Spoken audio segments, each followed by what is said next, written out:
Do you want to get into it? Yeah, but let's good? let's do this shit. I'm good. Let's do this. Yeah. Let's fucking get into Yeah, it. okay. Welcome to Direct to Video. VHS? I think this is the fastest turnaround between main episodes that we've done since we started this show. Yeah, we're fucking on point. And let's... This Halloween! I want to suck your blood. I hate this. I have the teeth. I fucking hate this so much. I have the teeth, so I can do that. I don't even like holidays. But yes, it is the month of spookums and frightfuls and all around scary things. Yes, and on for our direct-to-video Spookums month, we watched two movies that could, if you squint, be called horror movies. If it has horror in the name, I expect to be scared. I sit down and horror comes up and I'm like, ooh, I'm already there. I'm just in the seat of horror. This bit sucks. You did the bit! We watched two comedy movies that were not horror movies at all, but had horror in their names, and like one of them, I actually kind of like both of them. But like for way different reasons. No, same. I am with you 100%. Like I like one of them because it was fucking stupid. Oh, we haven't said our like subtitle that I came up with that one time that I actually like. Oh, what? Where we pair movies like fine wine. Ooh, that is actually good. We should change it to that for sure. Yeah, because we stopped doing all sequels. Like we're still gonna do a lot of sequels. Yeah, well, we're gonna have to go on that wolf quest at some point. I'm thinking New Year's. But today we did a remake instead of a sequel. Our first remake. It is one of the most interesting adaptations I think to ever exist. Oh yeah, it's like, oh geez, it's Little Shop of Horrors. Like we haven't said it yet. It's Little Shop of Horrors. We watched Little Shop of Horrors. We watched, yes. I may or may not cut that. We're back to Alan Menken and Howard Ashman. Yep, the dynamic duo. Two of the greatest composers and songwriters of the last century. Seriously. And this was before they got into Disney. This was they were off Broadway doing this. But let's talk about. But before we talk about Little Shop of Horrors, the one that everyone actually knows about, that story. Let's talk about. We have to tell you this story. Little Shop of Horrors, the 1960s noir comedy. Which is... Okay, I'm going to say this up front. This movie has no idea what tone it's supposed to have. This movie bounces back and forth between being like an homage to slapstick comedy and an episode of The Twilight Zone within a single scene, within a single cut. Yes, precisely. And we're going to get into it. So the first thing I noticed, because I grew up with Little Shop of Horrors, the 1985 version, with a giant singing plant. Yeah. So the first thing I noticed is that the story starts being told by a character not in the 1985 movie. Not even hinted at in the 1986 movie. There's this moment where two police officers are driving away from Audrey that now that I watched the first movie, I thought, oh, maybe that's supposed to be them. Uh-huh. But, like, they don't have lines. They don't exist. She just says the police talk to her. They're not even like named characters. You see the back of their heads in a car. Like they're not there. But I think that might be who that was supposed to be, like a little nod. Yeah. The other thing is we get this like noir style like intro, like narration, like super with a cliche, with like a drawing of Skid Row. Yeah, which was like a weird thing. It literally felt like a camera going over a piece of penciled paper. Yes. Well, I thought it looked kind of good, but then I thought it looks too nice. Again, I watched the 1985 version, which I think has a lot of good set dressing. Yes, it does. It kind of looks like if you're in certain streets in Chicago. Yeah. Or I bet Skid Row's supposed to be in New York, huh? I'm not actually sure. Yeah. Don't know. Well, you know what? the musical was on Broadway or off Broadway, so it's probably New York. But yeah, probably. Like there's set dressing. It looks like a big city, one of the crappier parts of a big city where there's crime and homeless people and stuff. And this movie kind of just looks like it feels simultaneously like too barren in some sets and too crowded in others to really get a feel for where Skid Row is supposed to be. But I think the 1960s movie feels very Detroit or Chicago as opposed to New York because of how low the buildings are. You might be right. So we're introduced to all three main characters almost immediately. Yeah. So the setup of the film is this small flower shop on Skid Row that is owned by an immigrant named Mushnik, and who has two employees, Audrey and what's the kid's name again? Seymour. Is he named Seymour in this movie? Yes. Okay. Yes, he's still named Seymour. I wasn't sure. In my mind, there are 4 characters in the movie. 5, if you count Audrey too, which you should. Well, yeah. But there's... In this movie, though, in this first movie, there are lots of side characters and that we meet. And they're all kind of amazing in their own way. So the first guy... Well, the first woman we meet is the old lady who keeps having relatives die. Having relatives die, yes. Which is an amazing bit that the movie keeps coming back to in amazingly different ways. Yes, and this is played for comedy. She's like the only person they get in the flower shop usually. Yeah. This woman, she's not old enough to have this many dead people. Like, she's 50s or 60s. But she's always walking in telling you how, like, you know, her cousin died, her niece or nephew died. Somebody is always dying. Yeah, like every time she walks in, it's because someone else in her family has passed away. Mm-hmm. And we see Seymour, and Seymour is a fucking dipshit. Seymour that's the first thing I noticed. Is a complete doof. Like he does that old comedy scene where you're cutting a flower. And this is not the first time I've seen this. Yeah. This joke about cutting a flower and making it even and you cut them both too short. Yeah. It's fucking stupid. It's really bad. And Mushnik goes to fire him for it. And actually, it has one of my favorite quotes that I wrote down. Oh. Mushnik says, "I'll give him a chance to quit." He says, "I ain't gonna quit. You're a brave boy. You're fired." Yes. Mushnik has, I think, some of the best lines in this movie. Mushnik is great, and it made me look up that actor. Mel Wills. He's the one actor in this movie that, like, delivers 100%. He is there, and he is acting a character. He's always been a B-movie actor, and never becomes anything more than that. And this was his big role. Oh, man. Which is a crime because he's so fucking good. He is a fantastic character actor because his character amounts to be like his character can be boiled down to immigrant with the funny accent, but the level of performance he pours into that in every scene is fantastic and it's hilarious. The emotion you get from Mushnik when he says 2 lines is amazing. It is. I think he's the only actor that really chews the scenery up until we meet the detectives. Yeah. Okay. But first we have to meet Plant Eating Man. Yes, our other eccentric character, Plant Eating Man, who I thought was funny, and I thought is going to leave when this becomes a horror movie, and he fucking does it. In every scene in Mushnik's, there's a man eating a plant talking about how Audrey Jr.'s come along great. He stays the whole movie. Yeah, and the thing is there are just some shots where he's just like in the background, like pouring pepper onto a plant and then just plants and eating. There's a scene where the detectives are questioning Mushnik, and this guy's like nodding along with them in the background. Yeah.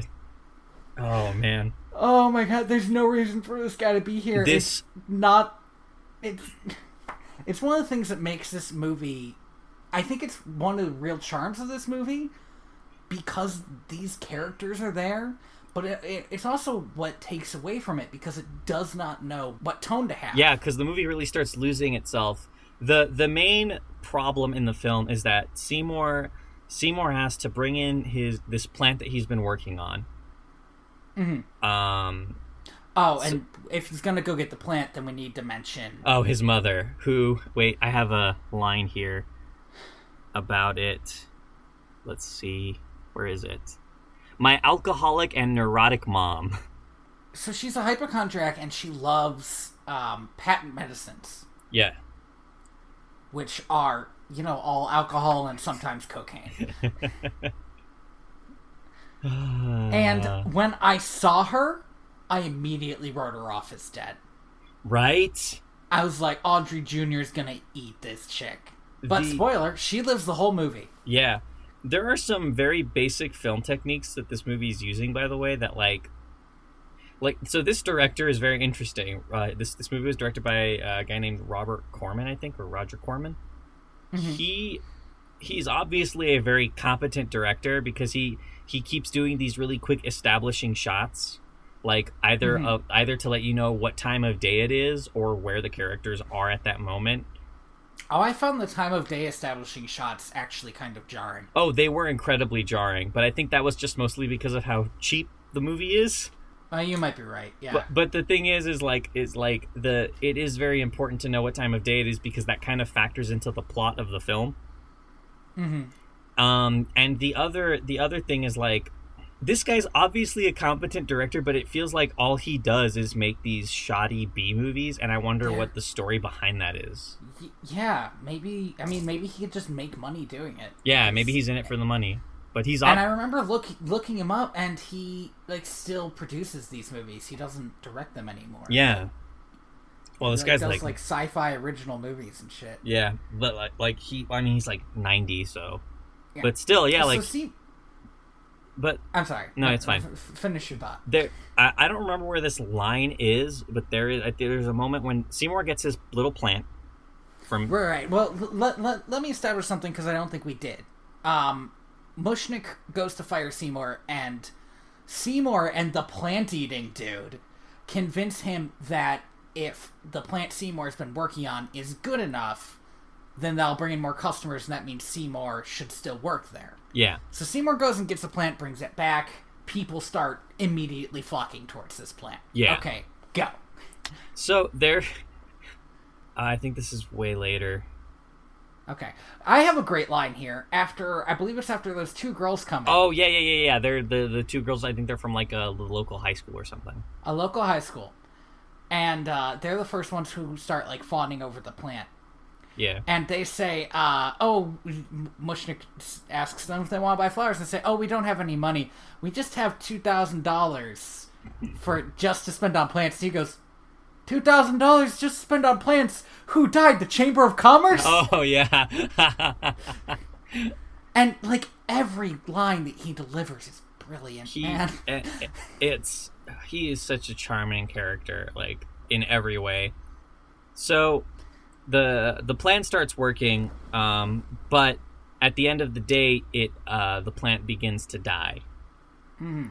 And Mushnick tells Seymour, you're going to stay here all night, and you're going to find a way to bring this plant back to life. Yeah, you're going to stay here. He was so excited about his story doing so well that he wanted to take Audrey and Seymour out to dinner. And right. And then the plant starts to die, and he tells Seymour, you're not coming to eat with us. You're going to get that plant feeling good so that it can make me money. Right. Well, I think he tries to fire Seymour again because the plant's going to die. Mm-hmm. And Seymour's like, but you said I had a week. Just get the plant done, Yeah. God, I have shit I want to say about this movie versus the next movie, but I shouldn't say it until the next movie. Yeah, right. I think we should just kind of get through this movie. So, yes. So, Mushnick and Audrey decide to go to dinner at this diner. And meanwhile, Seymour is having a bit of a conundrum. So he decides to go for a walk to his local abandoned train yard. Wait. We skipped a scene. Oh. Seymour does start feeding the plant his own blood. Oh, yes, that's right. He, how does he figure that out? He actually figures out the same way in both movies. He cuts himself on a wrist. Oh, that's right, and the plant reacts to it. That's right. Oh God, how I missed you. Oh Pod, how you tease. I fucking love that music. Oh my goodness. I had a realization. I realized why this movie was made into a musical.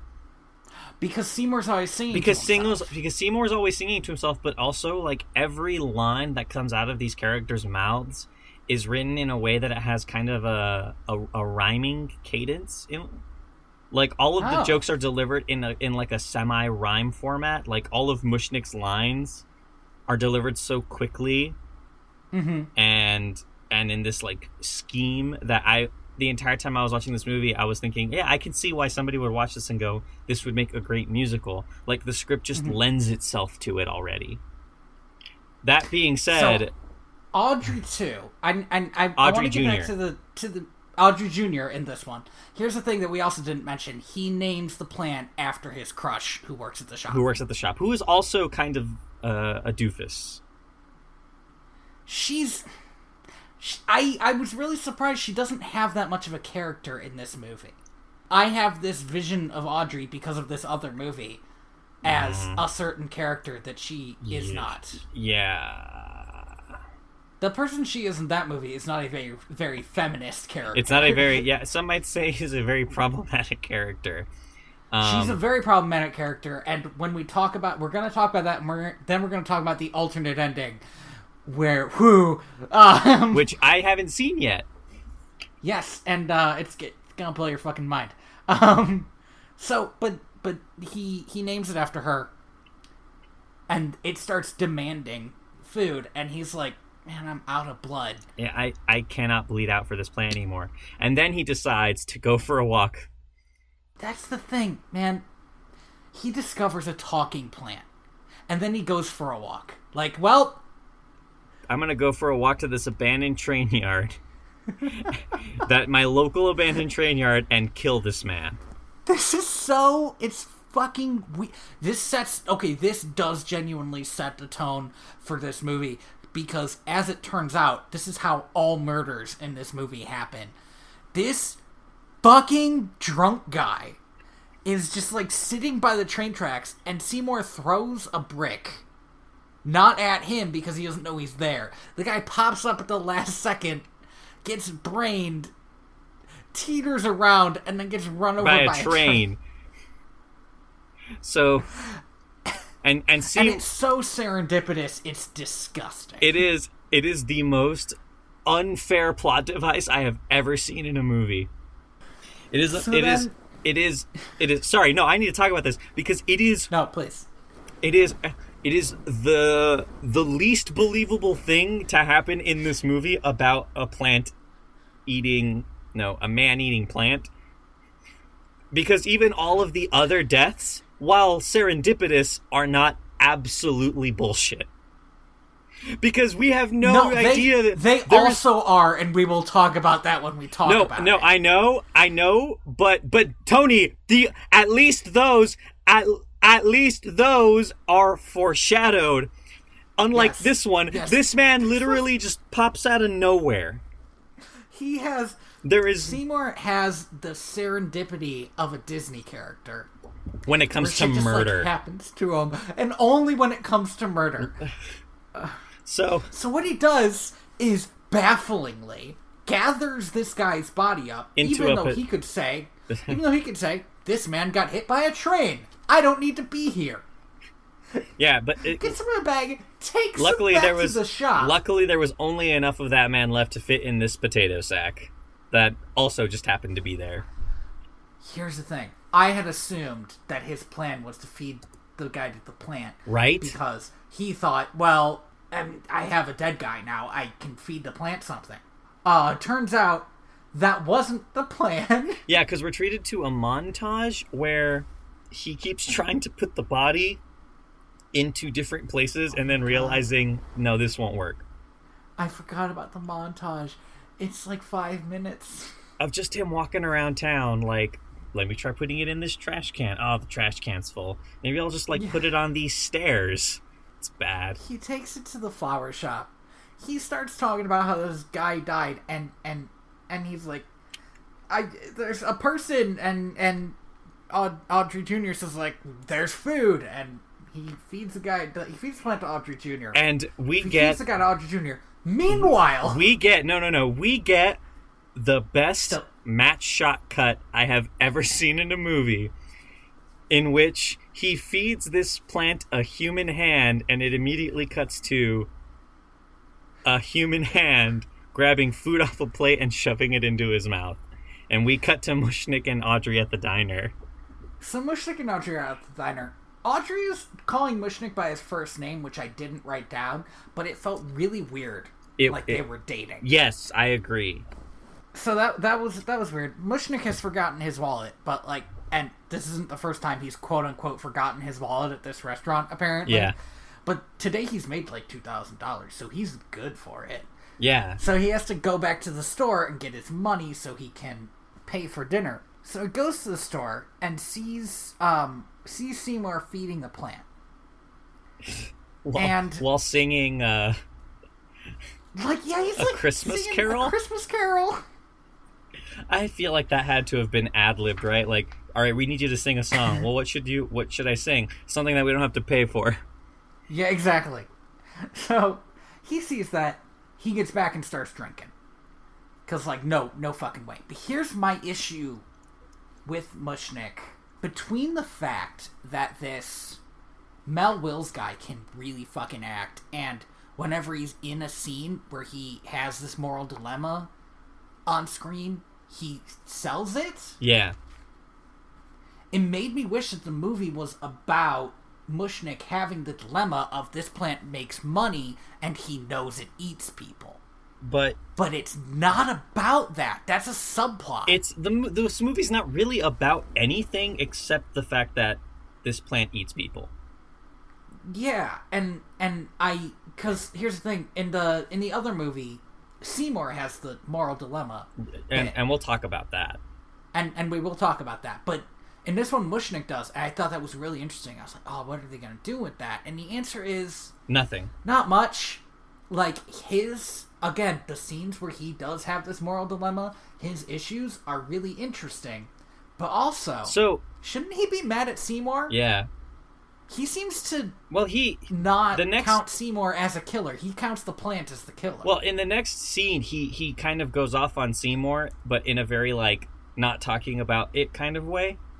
Yes. But... yeah, but he's the only one who knows that he's talking about it. Seymour doesn't get it, because Seymour is still talking... yeah, well, no, because Seymour is still talking about, like, he doesn't get it, right? But here's the thing about Seymour in this movie. Is that he's never has a moral dilemma. Seymour is a psychopath. Seymour not only never confronts the fact that he's doing a bad thing, but the only reason he commits to his actions at the end of the movie is because the plant ruined his life, not because the plant killed people. Yes. Oh my God. Yeah. He calls. We'll get there. But at this point, it's. So I want to talk. Seymour does not care that he killed a man. He thought it was scary and gross when it happened. Yeah. But after the guy's gone, it's not important to him anymore. So I want to talk about the dentist. Earlier in this film, we briefly meet the dentist because he's the one who ordered the flowers that Seymour messed up. That Seymour fucked up. Yeah. And in his chair is a very unshaven Jack Nicholson. I don't know if you noticed that. In his chair? It's not later that he shows up? No, he shows up again later as a different character. Oh my God, he's both guys? Yes! No, I didn't notice that! Oh, I did. I saw him in the chair and I was like, hey, that's Jack Nicholson. And then he comes back later and I was like, this movie is so cheap, they had to use Jack Nicholson twice. But no, also... absolutely not. This movie is amazing. That, in my mind, that means that's the same guy coming back. He knows Seymour's not a dentist. No, but he's obviously not the same guy. Yeah, I know. It's just that... I know it's fun to dream that this was done on purpose and not because of budgetary constraints, but let's be real.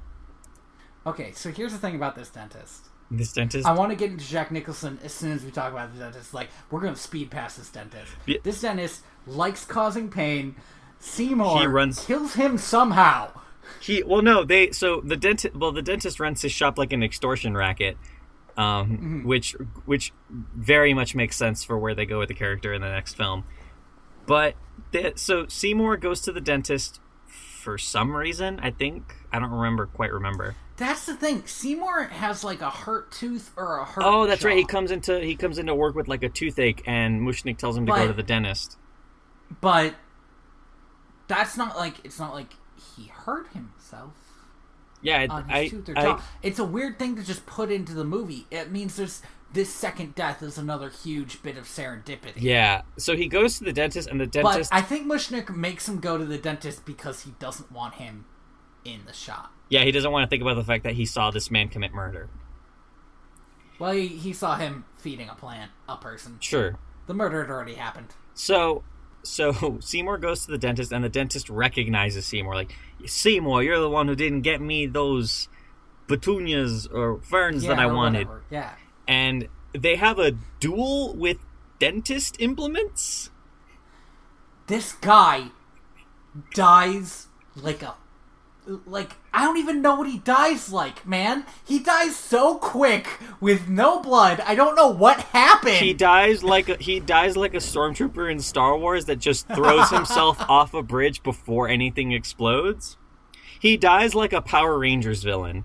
Like, Seymour just stabs at him with, I think, a drill, and he just collapses to the floor dead. That's it. Anyway, the dentist dies. Seymour, because Jack Nicholson, who, by the way, is the scariest part of this movie. Jack Nicholson shows up, and he is a mortician. Oh, that's right. Yeah, he mentions I'm a mortician. I specialize in dead bodies. Jack Nicholson is more like the Joker in this movie than he is in the Tim Burton Batman movie. He's just has this permanent grin on his face, hair slicked back. I have never seen Silence of the Lambs. Okay. I would be too scared to go see Silence of the Lambs now. Because Jack Nicholson was genuinely freaky in this Evil Plant movie. I don't think that was Jack Nicholson. Was it not? In Silence of the Lambs? Yeah. No, that was Anthony Hopkins. Oh, The Shining is what I was thinking. Oh, not God. Of the Lambs, The Shining. Yes, I love The Shining. What a pretty movie. What a terrifying, pretty movie. That's the thing. I would not be able to watch The Shining now that I know I'm just scared of Jack Nicholson. We talked about this earlier, but Jack Nicholson is he's like the fractional opposite of son of a bitch. I know who you want to say. I also can Tom Hanks? No. Okay. No, everybody's favorite scary man. Oh. Who's everybody's favorite scary man? I'm so mad. Pirate Muppets. Tim Curry. Tim Curry, son of a... Our guy. Oh, Jesus Christ. Right, you did say this, because Jack Nicholson... Yeah, so we talked about this off mic, but basically I said that Tim Curry is terrifying, but he's like a lovable, genuinely kind human being, and Jack Nicholson is frightening all the time. Nothing will change that. He just is scary. He's spooky as hell, man. Oh, jeez. So, Seymour tells Jack Nicholson that he's currently looking at a patient. He kind of quickly puts on a dentist's outfit, and tells Jack Nicholson to wait in the lobby, disposes of the body, or hides the body somehow. I think he throws it out the window, and tells Jack Nicholson, your turn, and brings him in and proceeds to just at the encouragement at the behest of Jack Nicholson, pulling teeth out and drilling, just really goes to town. Which I'm surprised that there isn't a horror movie that's just a dentist that goes to town on people's mouths until they die. So Jack Nicholson leaves and tells Seymour that he is going to definitely recommend this dentist's office to all of his closest friends. Oh, hey, I just looked up dentist horror movie, and there is a horror movie called The Dentist. All right. It must not be good, or else it would have gotten. It's like, two I and feel a like half. that is a good idea. It of a movie. it's got like a solid 5 out of 10. Okay. Oh, it's a film series. It really is too bad, Tony, that you cannot watch horror movies. I mean, I can. I just don't like them. No, it's fine. I don't think you would enjoy watching a horror movie for something like this. Yeah. I might have a hard time making jokes because I don't watch horror movies. Yeah, so you don't have a like, frame of reference. Yeah. So now that the creepiest scene in the fucking movie's over. Genuinely the creepiest scene in the movie. So entirely because of Jack Nicholson. Right, like he just... If Jack Nicholson was Seymour, this movie would be fucking scary. Oh, that is a like historical change that I would like to do. I can see after like this movie feels like it was Jack Nicholson's like first role ever. That is what it feels like. I can see why after this everybody was just like looking this guy up, like we need this motherfucker in our horror movie. Yeah, he's scary. He just exactly. exudes creep. So then, because 2 people have died, we meet Joe Fink, homicide detective. He and his partner are they supposed to be spoofs of something? It feels like him and his partner are supposed to be like spoofs of the like the detective and police officer chemistry that you normally see in like those old like the Maltese Falcon.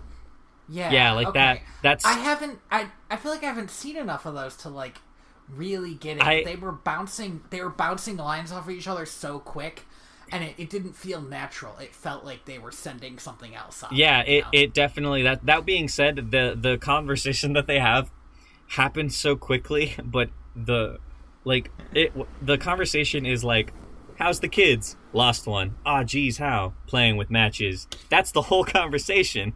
Yeah. And it's like... And they go back to it later because... The little woman is his aunt. Yeah, she just like walks up to him and is like... She's buying flowers for his dead kid. She walks up to him and is like, I'm so sorry about what happened to poor little Timmy. Yeah, it happens. Like, yeah. Fuck.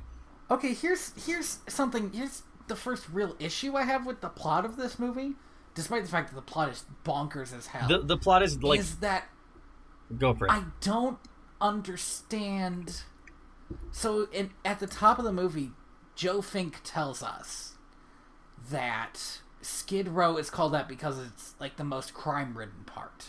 So I don't understand how these 2 homicides, where there's no body, are even being investigated right now. Well, I think he mentions that, like, his oh no it's because the first guy that he murdered, the drunk guy at the train yard, was an undercover. Oh, was he? Yeah, that's mentioned in like the really quick dialogue that the 2 detectives have with each other. Train detective. Yeah, he's a train detective. Oh, a train detective. I thought that was just a thing that used to exist. Okay. That makes more sense. This movie's so fucking stupid. Like, it's so fucking stupid. It's a gem. So, like, really, it's like a polished turd of stupidity. It is. It's delightful. It is like, I want to see more movies by this guy. Like, I need to know if he can, if this is like I've seen like a couple of like Roger Corman movies, but I don't remember them being this. This feels like avant-garde comedy. This feels like a YouTube series. Yes. Yeah, it does. So, at some point earlier in the film, Seymour asks Audrey out on a date. Asks Audrey out, yes. So we cut. And they go... Well, I should mention...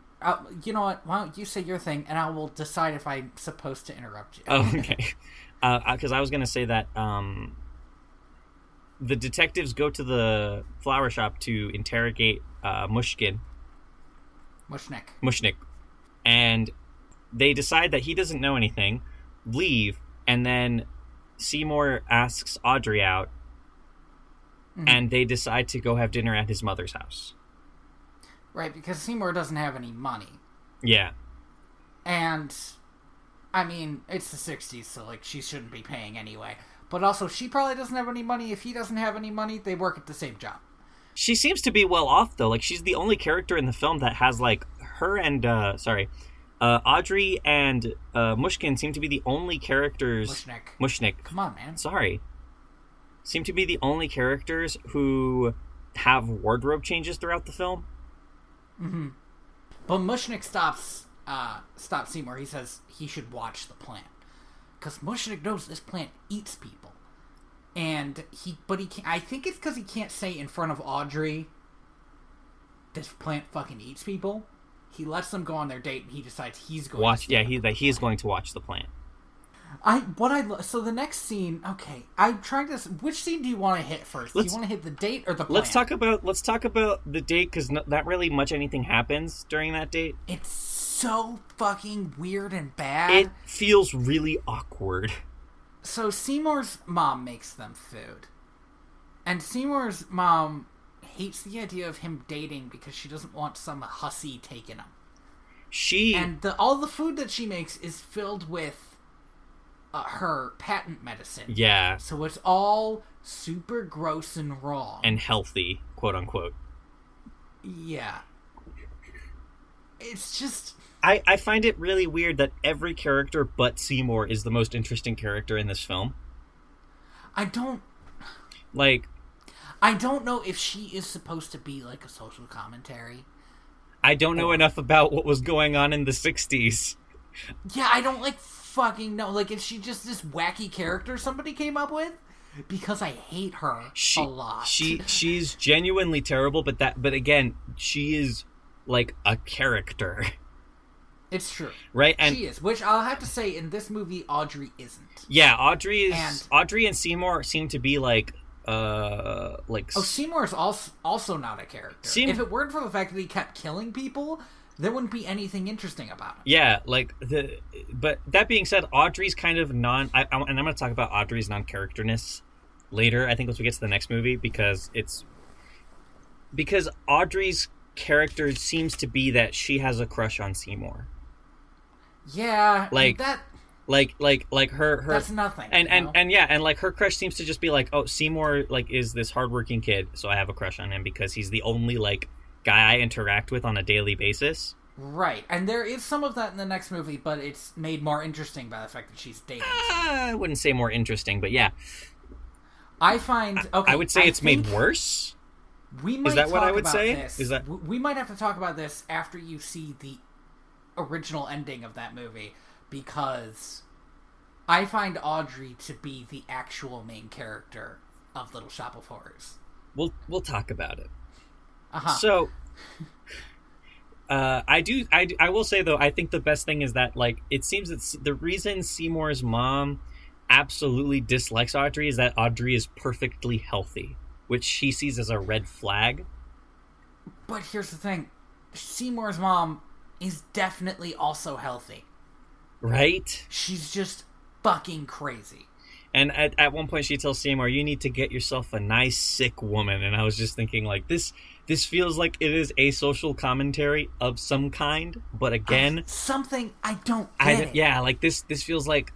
It's like if you've ever watched an episode of a late night show from the 80s, mm-hmm. where they make a political, or if you ever watch Mr. Science Theater 3000, whenever they make a political joke, it's always man.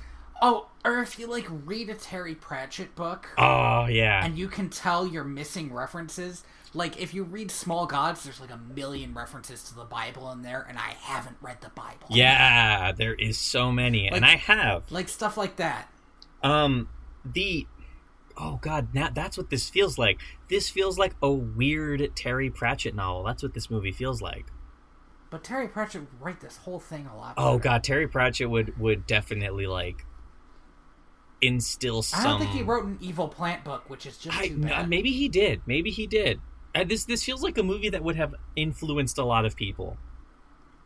So I genuinely think it did, otherwise it wouldn't have been remade. Yeah, but so let's go back to Mushnik, who is sitting on a stool just watching this plant. Yes, and in fact, this is the point. He's like talking to the plant, like kind of insulting it. Yeah. While he's eating a sandwich, and like this plant starts sassing him. Mm. And I think this is the point where Audrey 2 shows up out of Audrey Jr. Like, this is this point where the plant is just like, oh, you look big enough, fatty. That's where everything literally, yeah, that one short scene, because I think at one point he says, like, you'll get yours. Yes. Yeah. And that's the last thing the plant says to Mushnik. Yes, but Mushnik, his reaction, he is not afraid of this plant. He fucking hates this plant. He was like mad at this plant. I think he was mad because of the moral dilemma. Because earlier in the movie, he just says, "I'm making a ton of money," and that's his only line where he has to really show this big dilemma in his mind. This plant eats people. It's making him a lot of money. Yeah. So, but before Mushnik can really kind of duke it out with the plant, and it looks like I have this written down. He will fight an evil plant. He's not about to hold back on this. Yeah, seriously. But before he can do that, a robber who was kind of seen earlier in the movie walks in and attempts to rob Mushnik of what he assumes has a large amount of money because of the crowd of people who were in the shop earlier looking at Audrey. Mm-hmm. And Mushnik may or may not have a large amount of money. Like, I don't know if he has debts and he like used that money to pay him off. It's never mentioned, but he has this great character moment. Again, Mushnik is the best character in this movie, but this is maybe his best character moment, where he says, the money's in the plant. And this guy with the gun goes looking in the plant for the money, and the plant eats him. And now Mushnik has made this decision. He has also fed the plant. He has, but the difference between Mushnik and Seymour is where Seymour stumbled upon a murder, Mushnik was acting in self-defense. Like this robber like puts a gun to his head, counts up to 5, and then starts counting back down to 1. Right. And what is it? You're right. It's true. But the reason that's why it's interesting, because Seymour again doesn't seem to realize, doesn't seem to give a shit. Should have a moral dilemma here, and Mushnik does. Mushnik cares that this is what he needs to do. Yeah. And that's why his character is so interesting. He's in so this movie. good. It kind of hurts that his character is such a non-entity in the next film. That's kind of what surprised me about this one. Like, that's why it felt so good to have him around, because I was genuinely surprised. Because what they do in the next film is they make Seymour into a real character, and that sort of means cutting Mushnik out. Yeah, it's a whole thing.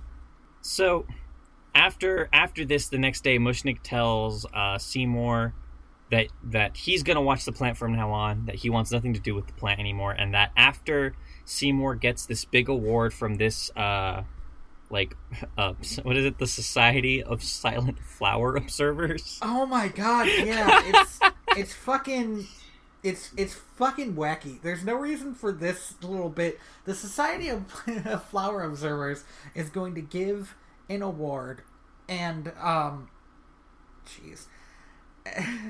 is going to give Seymour an award, and Mushnik decides that that's going to bring in enough money. They don't need the plant, especially because, hey, this plant kills people. And Seymour is like, oh, I'm gonna have to destroy my plant. Oh no. Despite the fact that the plant eats people, Seymour. This fucking guy. So then Seymour's watching the plant in the evening. And Audrey decides to stay with him and have another date. And Seymour pretends... Oh my god, I forgot about this. Yeah, there's a bad exchange where like Seymour is like, Like, he's pretending that when the plant says feed me, he's saying feed me, and Audrey's like, you're being weird and I don't like it. And he commits... Which is fair. And he commits to it, and Audrey eventually is fed up and says, you know what, just, I don't want anything to do with this. I thought you were a nice guy, but you're kind of just a fucking weirdo. Which, hey, turns out is true, and also he's a murderer, so... Good instincts, Audrey. Yeah, you know what? Seriously. Better, you know what, Audrey? Good on you leaving this guy. So she leaves, and... I mean, we're gonna talk about how much I like the other Audrey's completely broken character. Like, it's not because she's a good character. It's because she's a good character in that she is completely, ever-lovingly fucked up. So, yeah, oh gosh. It is bad. But Audrey leaves, and... Seymour is...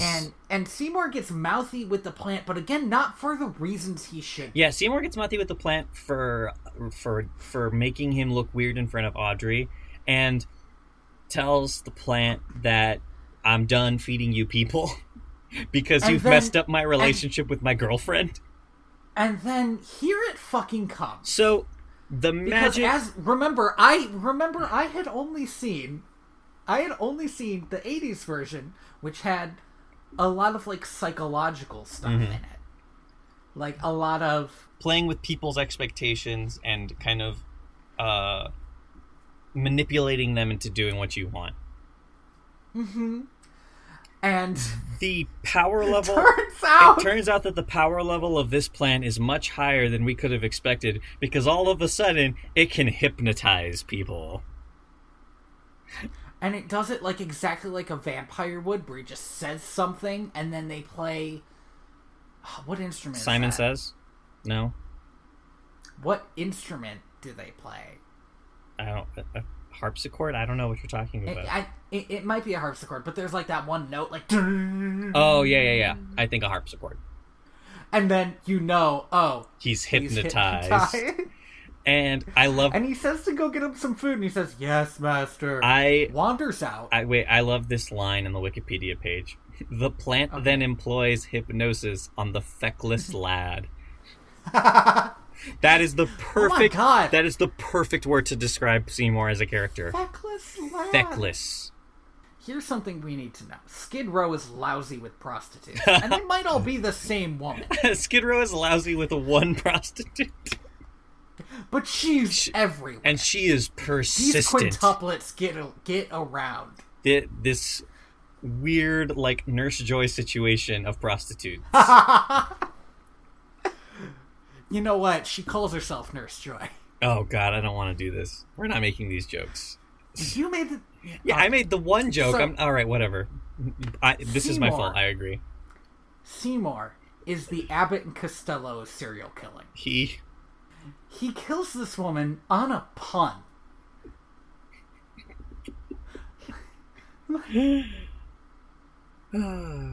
I can't remember what she said. She says something that's supposed to be sexy, and he interpreted it as, throw this rock into the air and let it hit me on my head. And so Seymour kills another person.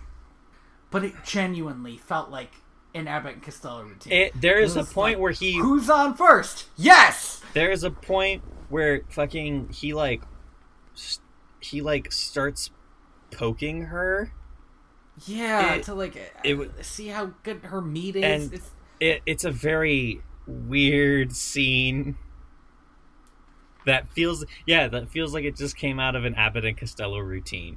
Like, it is... It's fucking weird. This movie does not know what it wants to be at all. It really doesn't. It is all over the place. So in the next scene, this I guess penultimate scene, Seymour's about to get his trophy for having a plan. And the reason they're delivering it now is because, according to his research, quote unquote, this is when the flowers will open. Yeah, the flowers will bloom. Thing. I thought that the flowers were going to bloom, and it was going to be smaller Audrey Jr. Right? Yeah, that's where I thought this was going to. And I want to remind everybody, I had not seen the 1986 musical comedy. My logical assumption was just that these Yes, flowers that's were going the logical assumption, and also that is the plot of the musical comedy of the musical comedy version, where it's this plant's going to take over the world by having a bunch of plants. But instead we get the most Twilight Zone fucking twist. Yeah, it's so fucking weird. Because the flowers open, and inside each flower is the face of everyone the plant has eaten. And then we get a baffling chase scene. Because the police decided to go to this celebration because they had run out of clues, and they decided, well, this was where our investigation started, so we'll just hang around and see what's the goings on. They admit in the movie that the movie has no reason for cops to be here. Yeah, like... And so they and Mushnick start chasing Seymour in, like, a scene that's way too long, and again is vaudevillian. Like, it's in a way that is... Like, it's... So here's the thing. This is a genuinely funny, well-scripted chase scene. It just doesn't fit in with the rest of the movie is the problem. It's not how the movie should end. So there's a chase scene. It goes on for a while. It's fun in a lot of ways. I do feel like it goes on for like a little bit longer than it needs to. It ends up with Seymour hiding in a toilet. Yeah. He goes back to the shop. He goes back to the shop, calls the plant a stool pigeon, I think, for narking on him for murdering people. Again, Seymour is still not mad at the plant for the reasons he should be, because he like I think literally says the line like, "I can't believe you ruined my life." You ruined my life. Yeah. He grabs a knife. I guess like shears or it's a a knife or something. It's a knife. And he says something about killing the plant. So he goes to kill a plant. He like goes inside it to kill it. Now again, in this version, in the other version, we are showed that the plant is bulletproof. In this version, we're not shown that, and there's no reason he couldn't cut down the plant from the outside. Yeah, he decides he needs to go inside it to kill a plant, and Audrey Jr. fucking wins. Well, not necessarily, not really, because it starts dying out. In the next scene. At the end of the next scene. Flower blooms. No, because remember at the end of the next scene, the flower blooms and then dies? No. Okay. But if that happens, I believe you. It did. I just remember how the flower blooms and like his mom sees it. So because like the entire Audrey cast sees it and Mushnick. Yeah, Audrey, Mushnick, and the cops go back to the shop, and a flower opens and it has Seymour's face in it, and he just says, "I didn't mean it," and then dies. And that's the end of the movie. The movie ended in the most baffling way. I wrote down here, what a Twilight Zone ending. Sudden, unsatisfying, but appropriate. Like this movie had no idea what it wanted to be and had no idea how to end, so it just cuts to credits. Okay. And after we're done talking about the next movie, I do need to come, because I need you to watch the 15 minute and I'm gonna do that live. Yeah, and we're going to talk about, everybody needs a gimmick. We're going to talk about the difference between a movie ending and a musical ending, and it's just yeah. I got a lot of opinions. So I got a lot of opinions. I'm looking at the screenwriter, the guy who wrote this movie. I'm looking at his what he's done, and it seems like he also pretty much stuck with B movies up until he passed away. That's so odd. Everybody in this movie except for Jack Nicholson only did B movies. Yeah. But at the same time, right, like Jack Nicholson really pops out of this movie. And not just because he's Jack Nicholson, but because of just how fucking creepy he is. But so does Mel Wells. I was really mad when I realized he's not really in a lot of shit. Like, he's in a lot of shit, but it's not like a lot of shit anybody's ever heard. Yeah. I wonder, like, maybe it's because Mel Wells was, like, an older actor by the time this movie came out, and Jack Nicholson was still, like, fresh-faced and young. Yeah, if this was like his big movie, then he wasn't going to get a lot more. On the 23rd day of the month of September, in an early year of a decade not too long before our own, the human race suddenly encountered a deadly threat to its very existence. And this terrifying enemy surfaced, as such enemies often do, in seemingly the most innocent and unlikely of places. And then it starts going into the Little Shop of Horrors song. And it's just... like, the last movie was noir from the very beginning. And this one starts off with, like, there's going to be an alien. Yeah, it feels very much like a schlocky sci-fi movie, which is interesting because that's not at all what it ends up being. What it ends up being. Or what it began as. Yeah, right? Like this kind of take on it is cool. Like, it automatically, like, kind of catches you. It feels like, and the font that they use feels like something out of a Goosebumps novel. Yes. But that's the thing about this movie. I feel like if the last movie didn't have tone, this movie knows what its tone is. Yeah, this movie from the get-go understands what it wants to be. This chorus is amazing. Like, if you guys haven't, for some reason, like me, haven't seen this movie, go listen to it, watch it. It is fantastic. I rented it for like $4 off of Amazon. This one, or one of the and if you just want to listen to music, this one or one of the many Broadway recordings. Yeah. They're all really good. It is quite amazing. So, and like this is something I feel like we could mention up top. There were a lot of different, it felt like, ethnicities of characters in the first Little Shop of Horrors, but they were still all white. Yeah, then that's very much a Hollywood thing. But this immediately, like, Skid Row is multi-ethnic, because of course it is. Yeah. Because that's what the poorest place in town looks like. Yeah, it's got a lot of black people and Latino people and white people, and they're all just living in shit together. And yeah, and like it also helps that, like, just because of the way the musical evolved in the United States as an industry, there has always been an abundance of minority singers and actors that fit into those roles. So the cast, the background cast in this movie is very diverse, and that's really great. But at the end of the day, the main cast is the whitest, like the whitest bread I have ever tasted. Like, they're all supposed to be, I feel like they're all supposed to be not only their own characters, but also portraits of sort of stereotypes of this place. Like Audrey is like a mobster's wife character. Yeah. And her boyfriend is amazing. It's like evil Elvis. And we'll talk about her boyfriend when we get to him. I will say this movie. So this movie like from the get-go, Seymour in this movie is a very different character. He is this kind of hidden genius botanist who lives in the basement of this flower shop. Yes, and in fact he has, in the Skid Row song, which is great, and I have a bunch of lines just about the Skid Row song, but in the Skid Row song he sings about his beginning, which is my favorite thing about musicals, that you can naturally get somebody telling you something, which would be shitty exposition in any other form of media.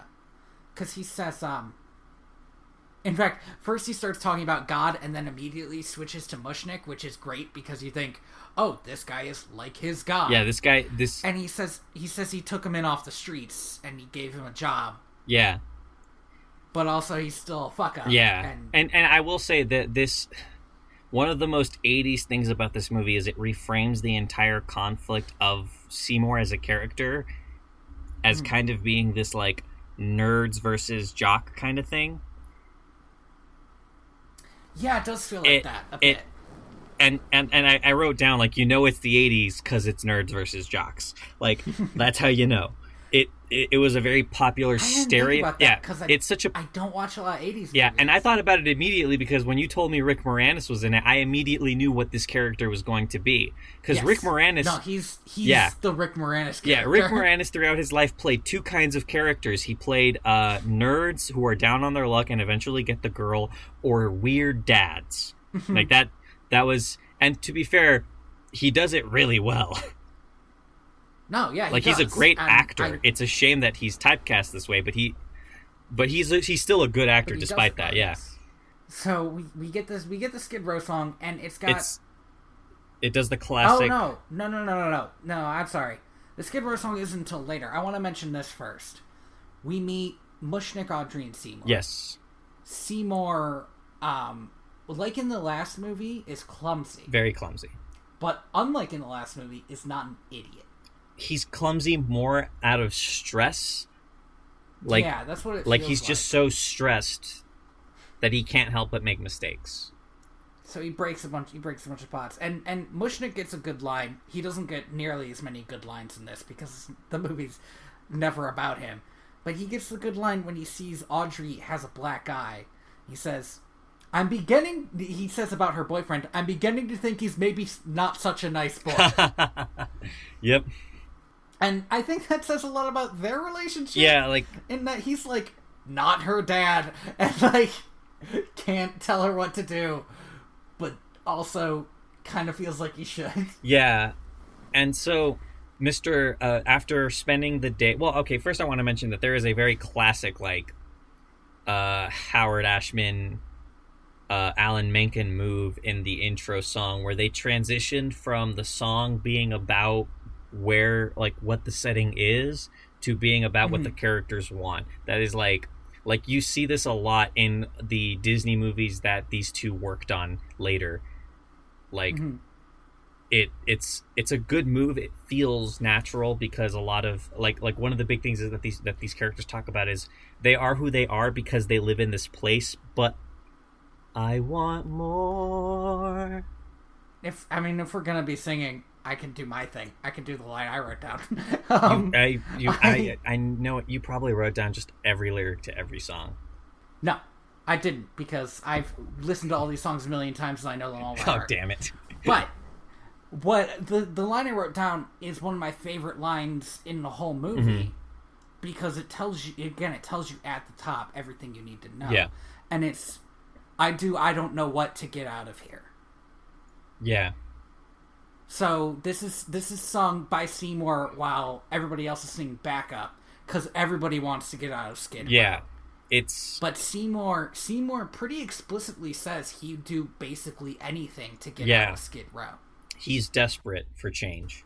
That's an important thing to keep in mind for the rest of the movie. Yeah. So when we find out what anything is, so Mr. Mushnick decides to close the shop because you know what, they've been there all day, haven't gotten a single customer, they're never gonna get a single customer. He's done with it. Yes, and the shop is failing. Now, to be fair, that shop has no flowers on display. Here's the interesting thing about this scene from my point of view. Let me explain this. This might be something I cut because it might come out as nonsense. Okay. There is a novel version of Back to the Future. Fuck. I need to stop drinking water when you talk. Because I did not expect you to go there. There's a novel version of Back to the Future. In the novel version of Back to the Future, which, by the way, I only know about because Ryan North read it page to page and posted updates for a year about it. It is a wonderful journey. There's a novel version of Back to the Future. And in this novel version of Back to the Future, there's that scene where Biff wrecks what's his name? Marty? Marty's dad. Oh. I forget. It doesn't matter. George. He wrecks George's car. But in the novel, Marty says he nearly totaled it. And Ryan North points out that in the movie, they totaled the car. And there's no reason not to total the car, because they don't need the car to work later. This car should be totaled because you need to bring as much plot as you can into this scene, because there's no point in having it be almost totaled when it could be completely totaled. Mm-hmm. And what that made me think of when I was watching this was Mushniks is failing. In the last movie, this was about Seymour losing his job. No, this is everybody's livelihood on the line. This isn't the one character who's a serial killer that is fucking just awful that we don't like losing his job. It's about these three people and even this neighborhood, and this shop is closing. Mm-hmm. And that's just, so it came out like 25 years later, right? They had some time to think about how the plot would be different when they made the other movie. Yeah. But that feels like a simple thing looking back. Yeah, you add more to it. Yeah, one of the things that helps in this movie is they raise the stakes, but also like they're more personal. Mm-hmm. But then also they raise the stakes. Yes. Then they raise them again. Yeah, it's like, we're gonna raise the personal stakes, and then later, you know what we should also do is just raise the stakes in general. We put them onto this long stick, and we just put them real high up there. So Mushniks is failing. Mushnik decides, you don't come in tomorrow. I think he says to both of them, don't come in tomorrow, but Seymour lives in the basement. Yeah, right? Like, I won't go upstairs today, I guess. Yeah, he says don't come in tomorrow. Seymour and Audrey convince him that he needs to look at Seymour's weird plant. That he called Audrey 2. He called Audrey 2, and this is the first note I make about it, but it happens. There are like 5 separate Audrey 2 puppets. Yeah. And they're all in amazing work. They are. Like, there's also what feels like is a good combination of puppetry and CGI that feels good. Do you know what? I looked it up and there fucking isn't. It's all real puppetry. Yeah. Oh my goodness. It's all real puppetry. This is Frank Oz. He's not cutting corners. Amazing. I know, right? I looked it up and it said like specifically in every scene with Audrey 2 there's no CGI. Oh man. It makes me so fucking happy because Audrey 2 looks like a living being. Yeah, it. And that also sort of colors later. Frank Oz never thought this movie should be about the people.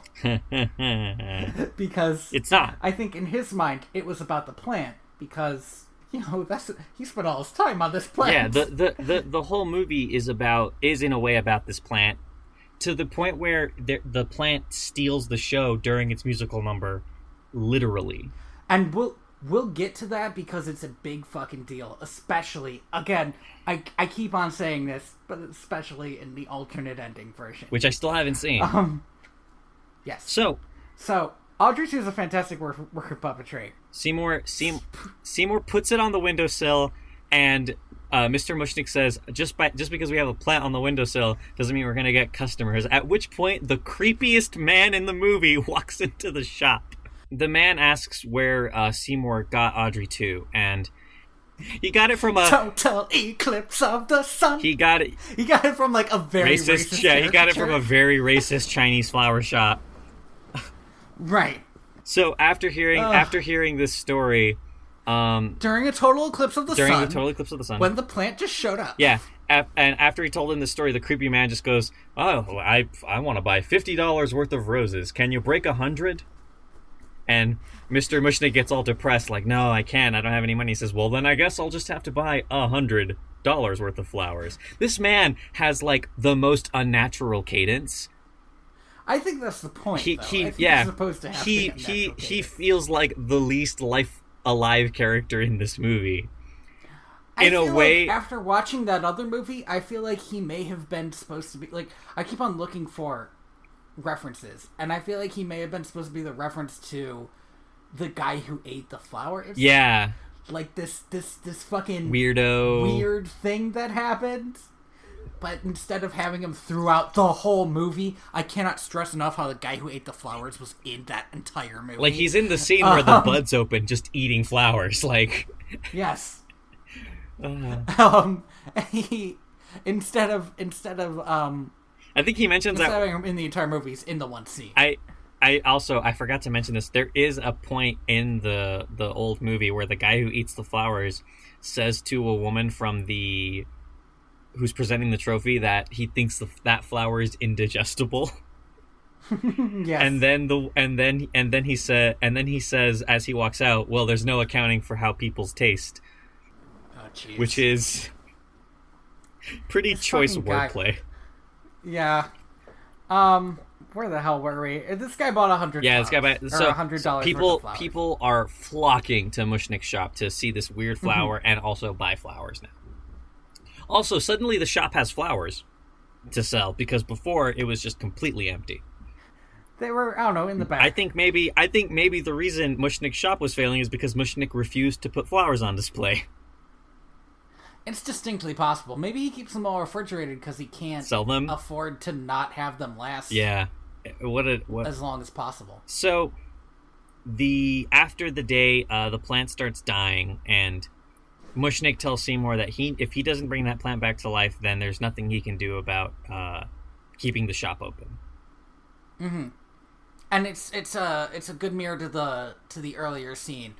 It's they're about to go to a restaurant to celebrate, and then the plant starts dying. And so Seymour kind of laments a bit in song how he's done everything he can to keep this plant alive, and he just doesn't know what it wants. Food.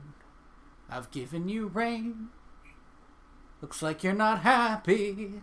Lest I open a vein. It's a fucking good song. Every song in this movie is great. I will not say that, but I like this song. Oh, did you not like Audrey's song? Yes, but not for the reason you think. Okay. Actually, sorry, no. That's not the song that I don't like. There are two songs that I don't like, and that's not one of them. Or do you not like Suddenly Seymour? I fucking hate that song. That song does not deserve a reprise, but we'll get there. That song did not originally get a reprise. Again. Yeah, I know, but like... The song that got a reprise was Somewhere That's Green, and it was fucking dark. And I need to stop talking about the alternate ending. So...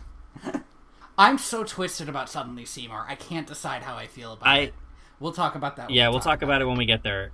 So Seymour realizes that he needs to feed this plant blood, human blood.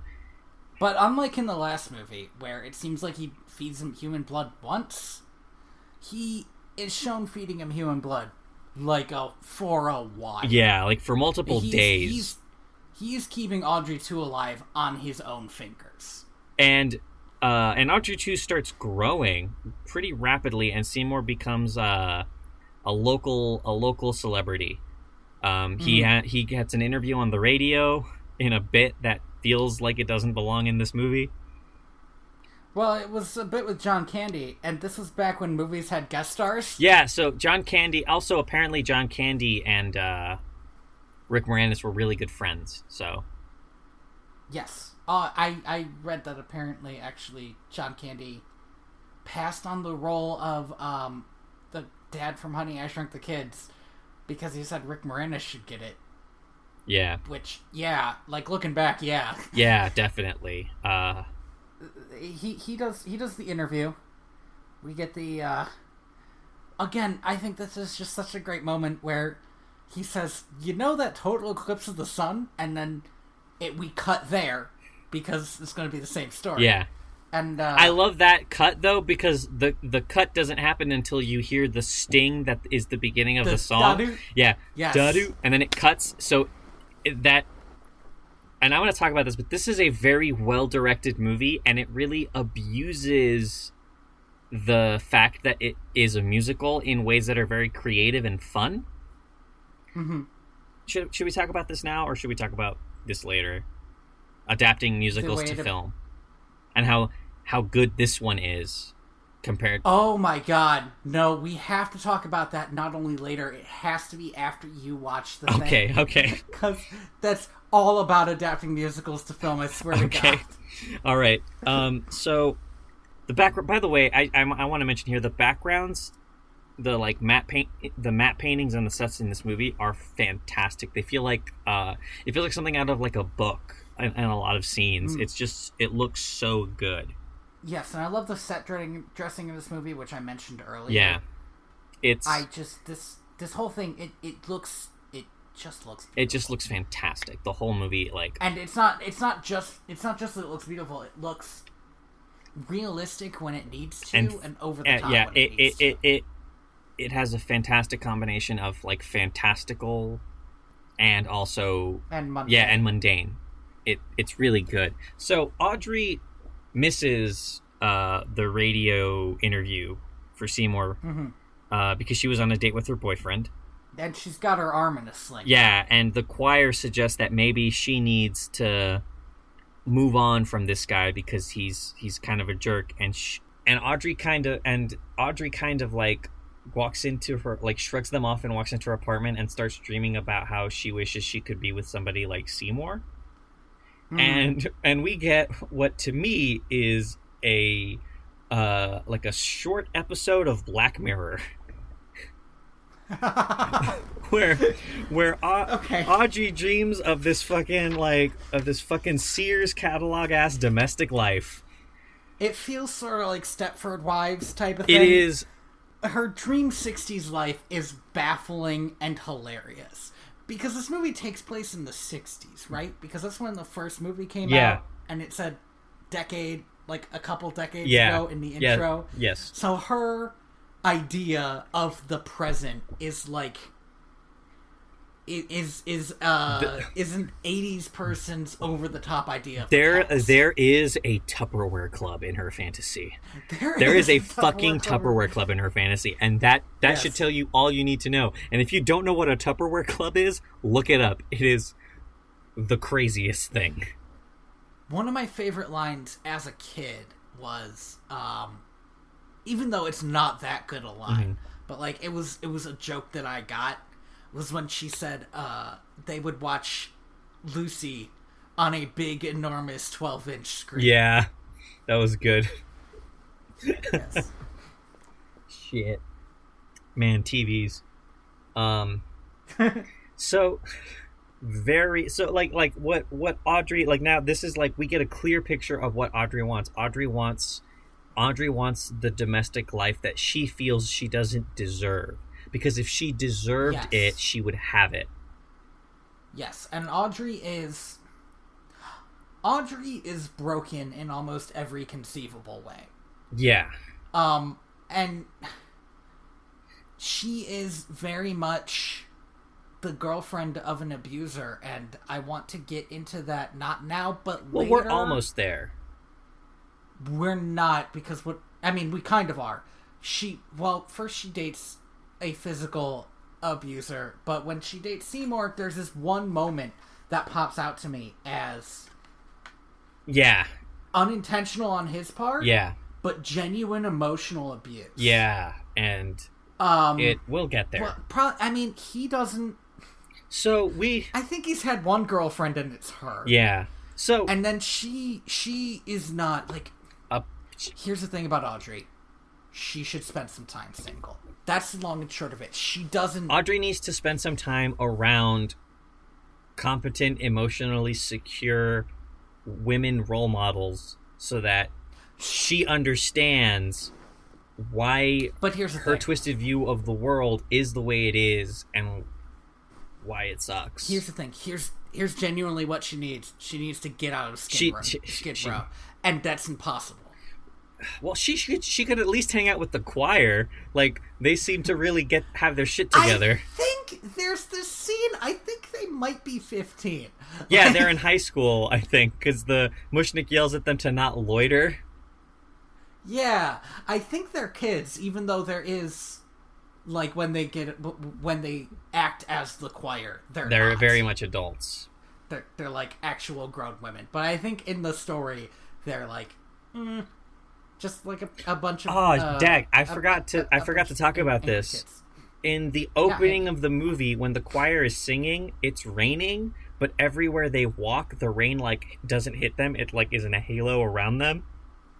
And that is a super cool effect. because it cool. instantly like takes them out of the setting. But so when later on in the movie, when they're just walking around certain scenes, your brain is already like, well, they're not a part of this story. They're framing it. It's right. They're the ones telling the story, yeah, and they do interact with the story, but not as the choir. Yeah, but when they're the choir versus when they're like just characters, like there's a clear separation of those two things, and the intro scene kind of really helps set up that like these people are allowed to break the rules of the film. Mm-hmm. And it's like this film was directed well. Yeah, it's almost like that. Yeah. God, Frank Oz. So good. So in this next scene, Seymour comes in with this, like his hands all bandaged up, and he the plant's bigger and the shop's full, and he is even more careless now. Yes. Because he's been losing blood every night. Yeah. And the reason I mention this isn't because it's an important scene. He and Audrey have like a conversation that like he feels like could be like maybe she's noticing him type of thing. Yeah. But the reason I'm mentioning it is because while they're doing it, they're getting funeral flowers set up. And don't get me wrong, the scene where they get the funeral flowers set up is funny because Audrey's like using glitter, spraying glitter. Yeah. On them. But the reason I found it funny was that it was a clear reference that I had missed my entire life. To the old movie. How could I have noticed this? To this old movie. Because Mushnik says, old family, they're dying off like flies. Yep. Like, it is... Yeah. It is a joke that you can only appreciate if you've seen the original Little Shop. And so Seymour kind of asks her if she wants to go shopping with him so that she can help him pick out some clothes for his interviews and stuff.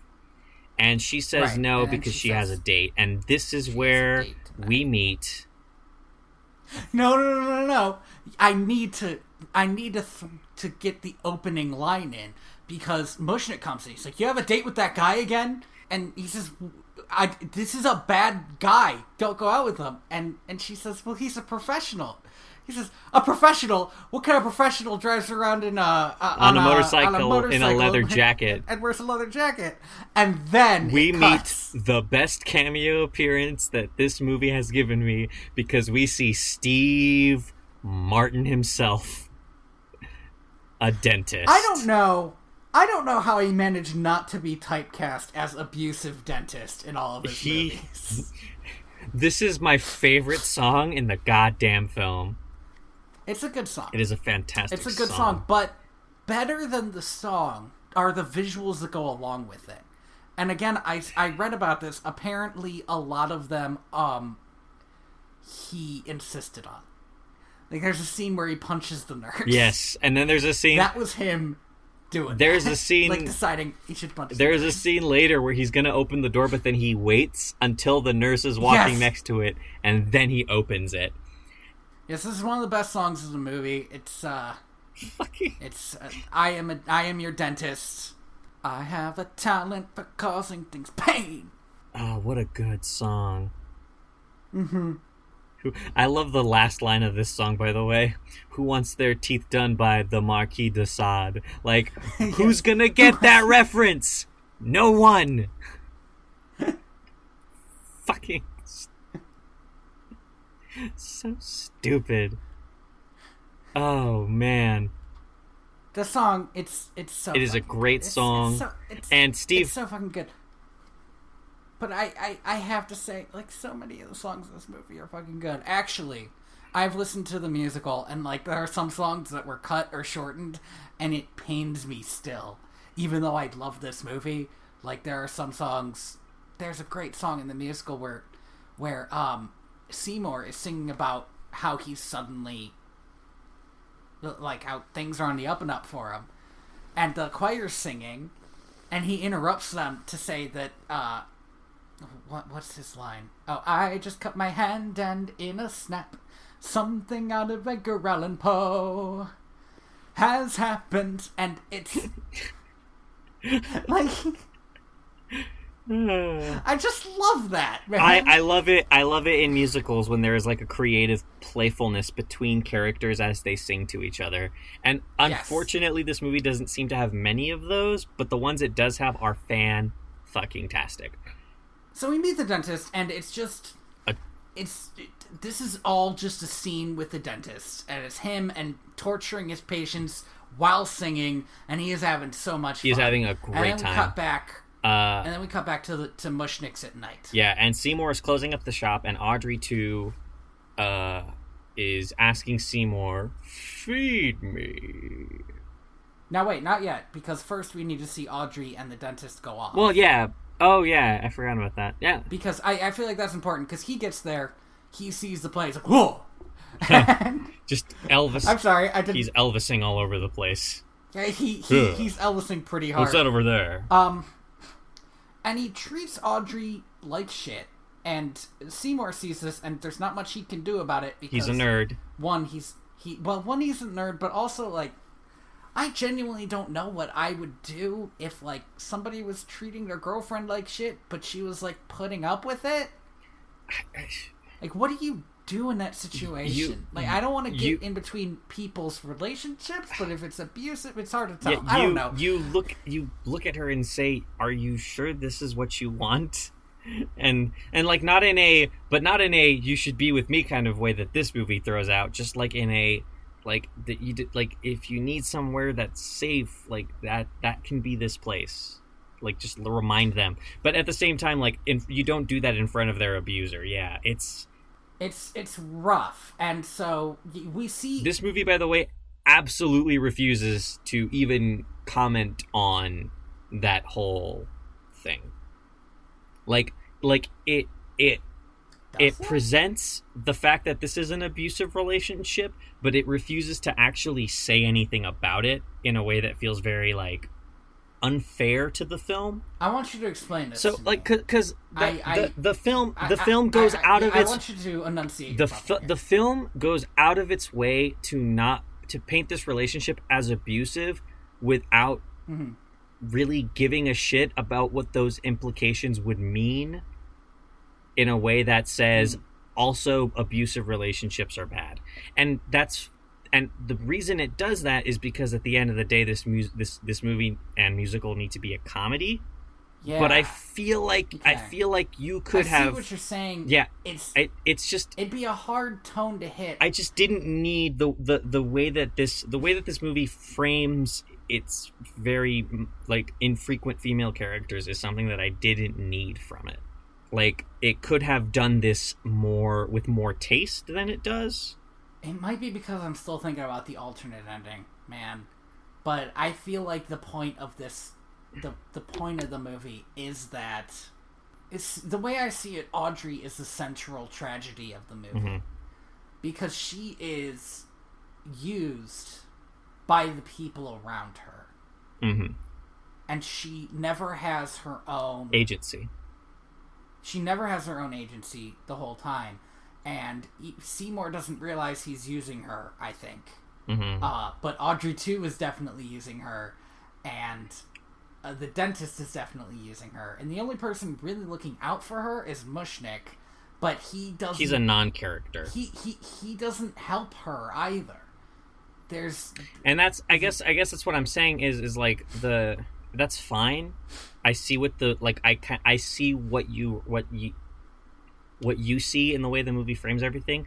I just think that it comes like there are a lot of things that just come off as very tasteless and unnecessary. Like I can read the subtext. I get it. I did not need the scene of Steve Martin punching this woman. Like not the nurse. Well, then she falls off the motorcycle, and that's like. And yeah, like that's even worse. But also, you know what? That scene, while also being terrible, might have been a better one to have in there because it's less like it's an over the top thing. But it's not over the top enough that I wasn't just kind of left with a bad taste in my mouth, right? Like it And maybe this is the problem with the fact that this movie was written like in the 80s. Like I was going to say that's in the 80s that's because, that's like, not an there's excuse for the fact that it kind of sucks that they did this. It's just a reason why it is the way it is. Yeah, it's just that like Back to the Future. I like Back to the Future. Mm-hmm. Part of it hinges on an almost rape scene. Yep. And that's a big thing in 80s movies. Yep. And that's what I'm saying, right? Is like, and it's like that's like shorthand for, oh, this is the bad guy. But and that's the thing is like that's not the excuse. There's no excuse for that. It's bad writing. But it really shows you. It really shows you where this movie was when it was made, and I just don't enjoy it at all. Okay. And like I feel like you can cut a lot of the scenes in this movie out that are about that stuff, because at the end of the day, I get it. I don't need to see all of the fluff. I don't need to see the reminders. Then we get to Audrey 2 starts speaking to Seymour. This is the first time this happens. Tells him he should feed him. He says, "Feed me." Feed me. He says, "What do you want me to do? Slit my wrists?" And Audrey 2 goes, like, yeah, that's what I want. So, we get a pretty great musical number where Seymour is initially hesitant because the plant says, well, maybe just kill somebody and I'll give you... Yeah, a lot of folks deserve to die. Yeah, and like, but he specifically frames it as, you kill somebody for me and I'll give you everything you want. I'm your genie. I am your Ursula. I'm your friend. I'm your willing slave. I can't. I'm not allowed. I'll do the whole fucking song. The guy sure looks like plant food to me. Can we not? Anyway. So yes, Audrey 2 sings a song, and actually Seymour gets one of his best, I feel like, musical lines, which is just the "I don't know" bit. Yeah. Where you do see Seymour struggling over this idea of... Is it worth it? Again, this is his way out of Skid Row. But is it worth it? But could he do this? Yes. And then Audrey 2 says that a lot of folks deserve to die, and Seymour says he doesn't know anybody who deserves to be chopped up and fed to a hungry plant. And then we get that domestic violence scene. Yeah. And that's sort of Seymour's breaking point. There is a wonderful framing device here where the camera zooms in on Seymour and Audrey witnessing this happening in the shop, and Seymour's face is like illuminated by the red neon of the closed sign. Oh, I want to say something else about this. It's good direction. The thing that almost went Seymour over, when he starts really talking about what he would want, he wants a motorcycle. And because he says, like, I want a Harley machine, what does he say, tooling around like I was James Dean. Yeah. And he, like, just saw the guy with Audrey had a motorcycle. And, like, anything bad about this guy, he's also got, like, a cool motorcycle. And I'm thinking that's where his head's at. Even though he doesn't admit it openly. Yeah, it's very possible, and it's easy to take it that way. So, Seymour decides to go to a dentist appointment. But before we get to his dentist appointment, we have to work on the next best cameo appearance in this film. It's Bill Murray. He has this great scene where he's talking to the last person who went in there, who is a little girl with braces. Maybe like that, but not just with braces. She has like the full mouth thing, and he's like, tell me everything. What did he do? And she's like, and he goes, yeah, they have to do that to remove the jaw. This is one of the few movies that I'm going to add to my list where Bill Murray was not insufferable. He is fantastic in this. Bill Murray walks into the dentist because he needs a long, slow root canal.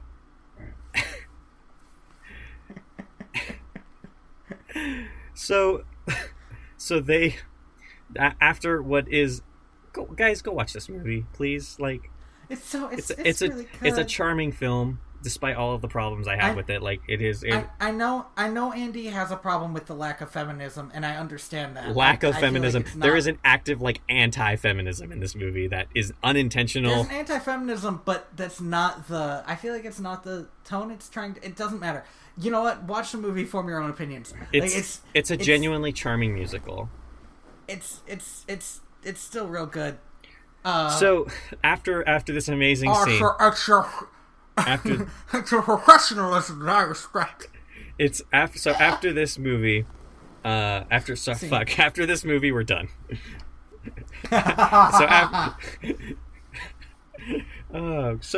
It's you threatening that this time. So after this scene, it's Seymour's turn at the chair.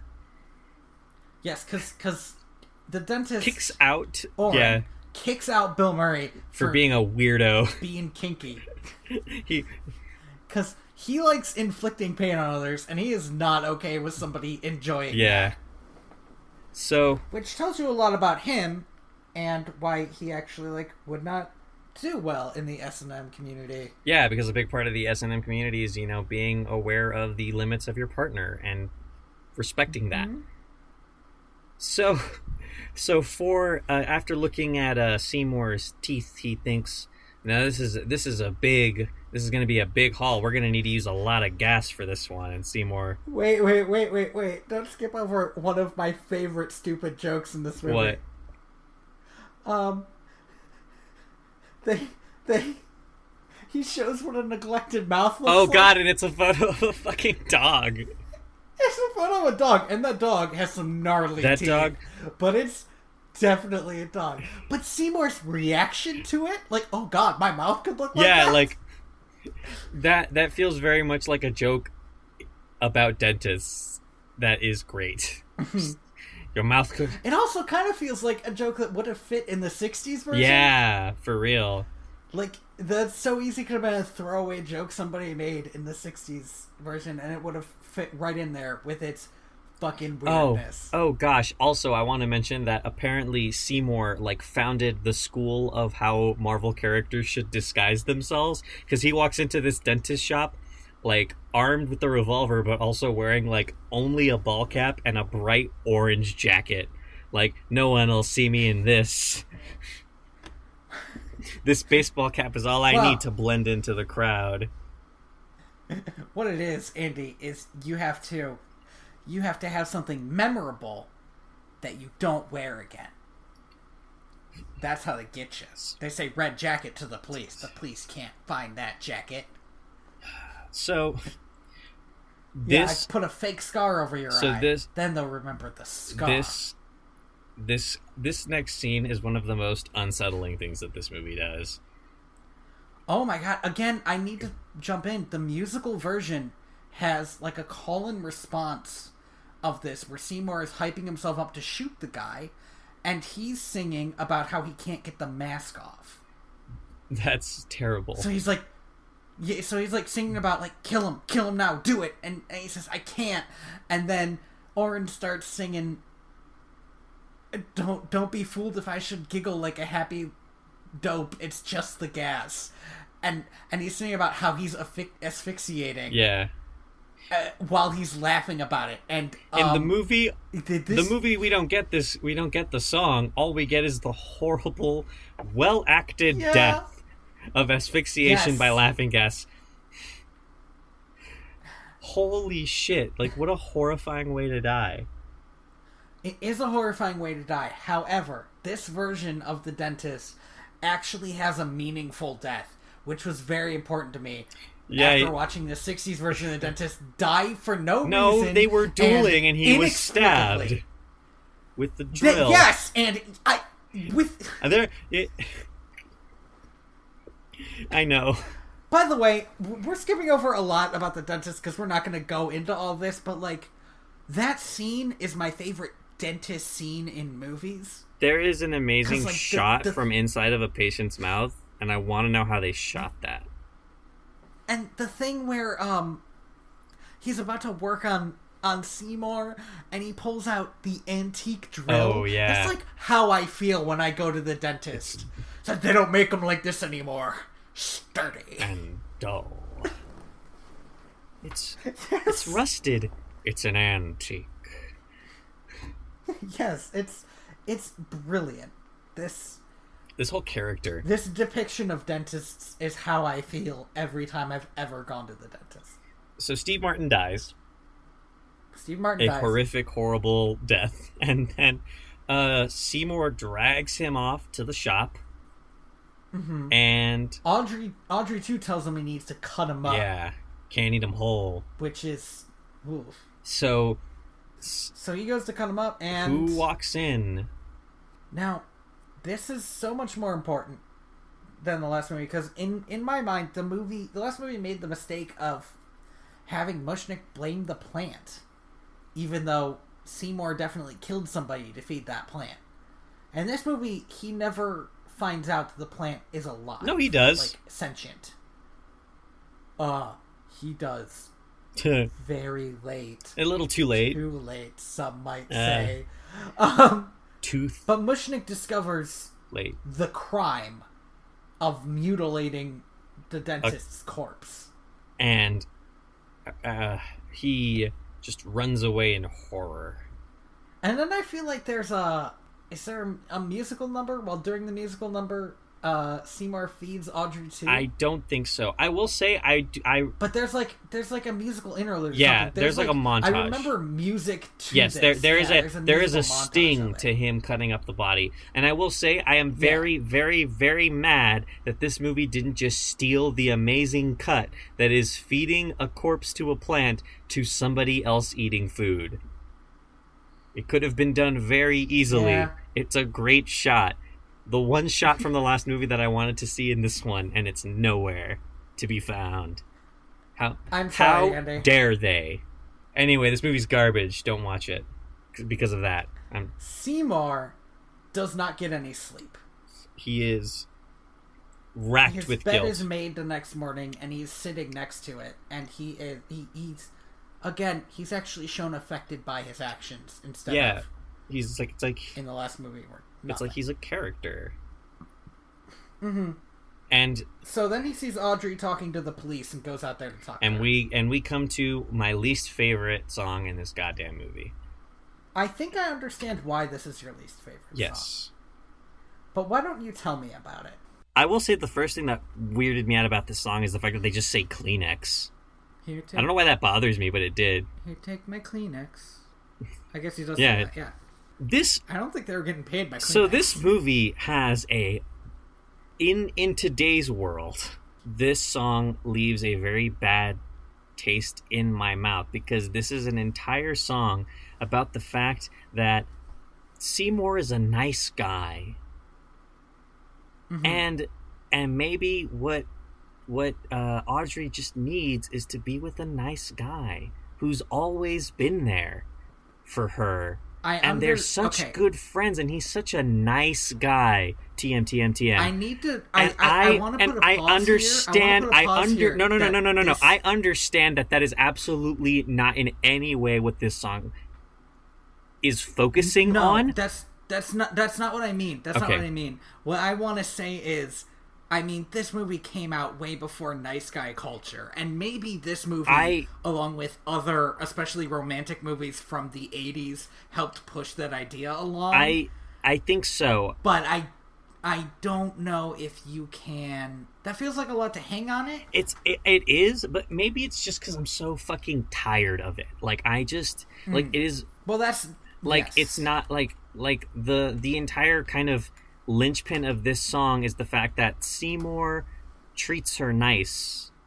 You're right. But the thing that stops me from completely hating it is when he says, it says provides you sweet understanding. Seymour's your friend, and then there's a bit where it's the bit where it's like he showed me I can, like that.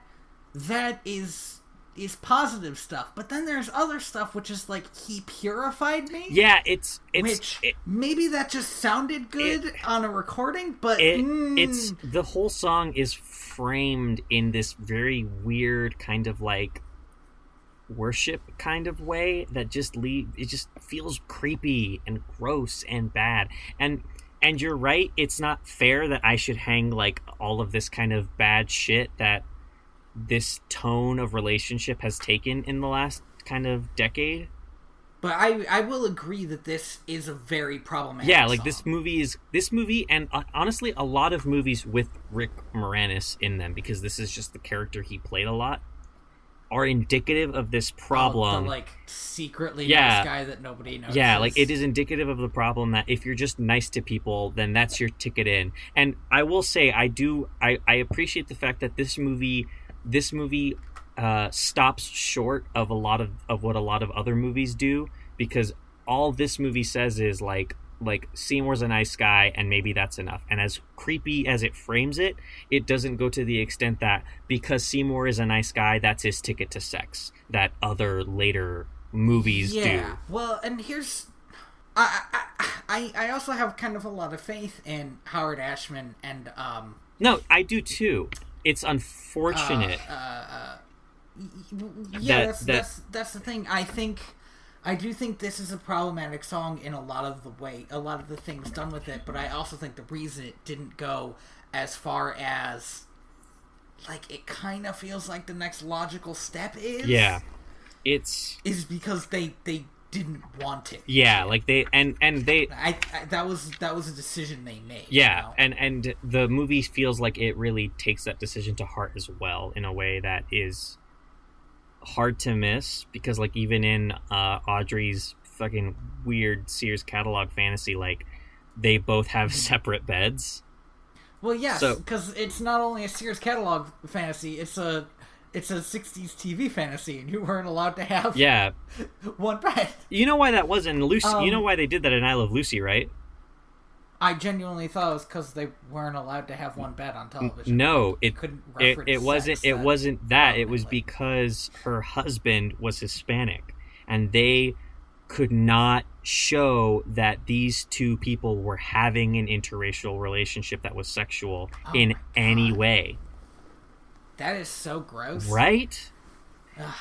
Like, and don't get me wrong, there were a lot of like obscure sex rules at the time, but this specific choice was because of I forget the actor's name. Ricky Ricardo? Something like that? Look, I am genuinely like, maybe I don't know any of the actors and I love Lucy. You know Lucy. I barely know Lucille Ball. Is that her? I think it is. Card-carrying communist. I think this might be the time I grew up in versus the time this movie came out in. But the first line of this song is pretty problematic to me. Yeah. It's like Seymour trying to say that she doesn't have to pretend around him. But by saying that, he says, like, wipe off your lipstick and your makeup and stuff. And, like, I, as a human being with 5 sisters, who maybe doesn't understand women entirely, but understands women as people to a certain extent, know that you're not always putting on makeup so that some other people can look at you. It's for you. And there's never like a scene where she talks about her boyfriend wanting her to look a certain way, liking a certain look or anything. So if there was, that wouldn't be problematic. It would be about saying it's okay to be yourself. Yeah, to let go of all these terrible things. As far as we know, she is being herself around him. Yeah, like way to fucking presume, Seymour. Fucking go complain on the internet. And again, I think it's a product of the time. It is very unfortunate. I feel like the only reason this movie is... Like, this movie is such a time capsule of when it was made. Mm-hmm. Like, all of these problems kind of are because of the certain phrases and certain contexts that they use have drastically changed in society in the, 21 years since it came out? No, 31 years since it came out. Yeah, it's been a grip. Like, but at the same time, right? Like, it's important that like you stay aware of the fact that it has these problems. So because otherwise, like it's not enough to just say, oh, it's a product of its time. Like, no, like it has these problems. That doesn't make it a bad movie, right? Like, it's still a fantastic movie. It's still a very charming musical, and I genuinely love it. But also, it has these problems. Also, fuck this song. I genuinely think it's a bad song. I hate the way it sounds. Like, I do not like the singing in this song. The Audrey, really? That kind of surprises Audrey me. does like an amazing, like has an amazing like kind of bridge in it that she delivers super well. But just the song as a whole, I think, has like a bad tune. I'm not a fan. Okay, but this song has the most important Audrey moment. It does. I just wish it wasn't in this song. Which is, she talks about her family and why she is the way she is. And she says, I'd meet a man and I'd follow him blindly. He'd snap his fingers. Me, I'd say sure. And I want everybody to keep that moment in mind as we go on with the movie. Keep it in mind. So, Andy, don't sing songs from other sorry. things.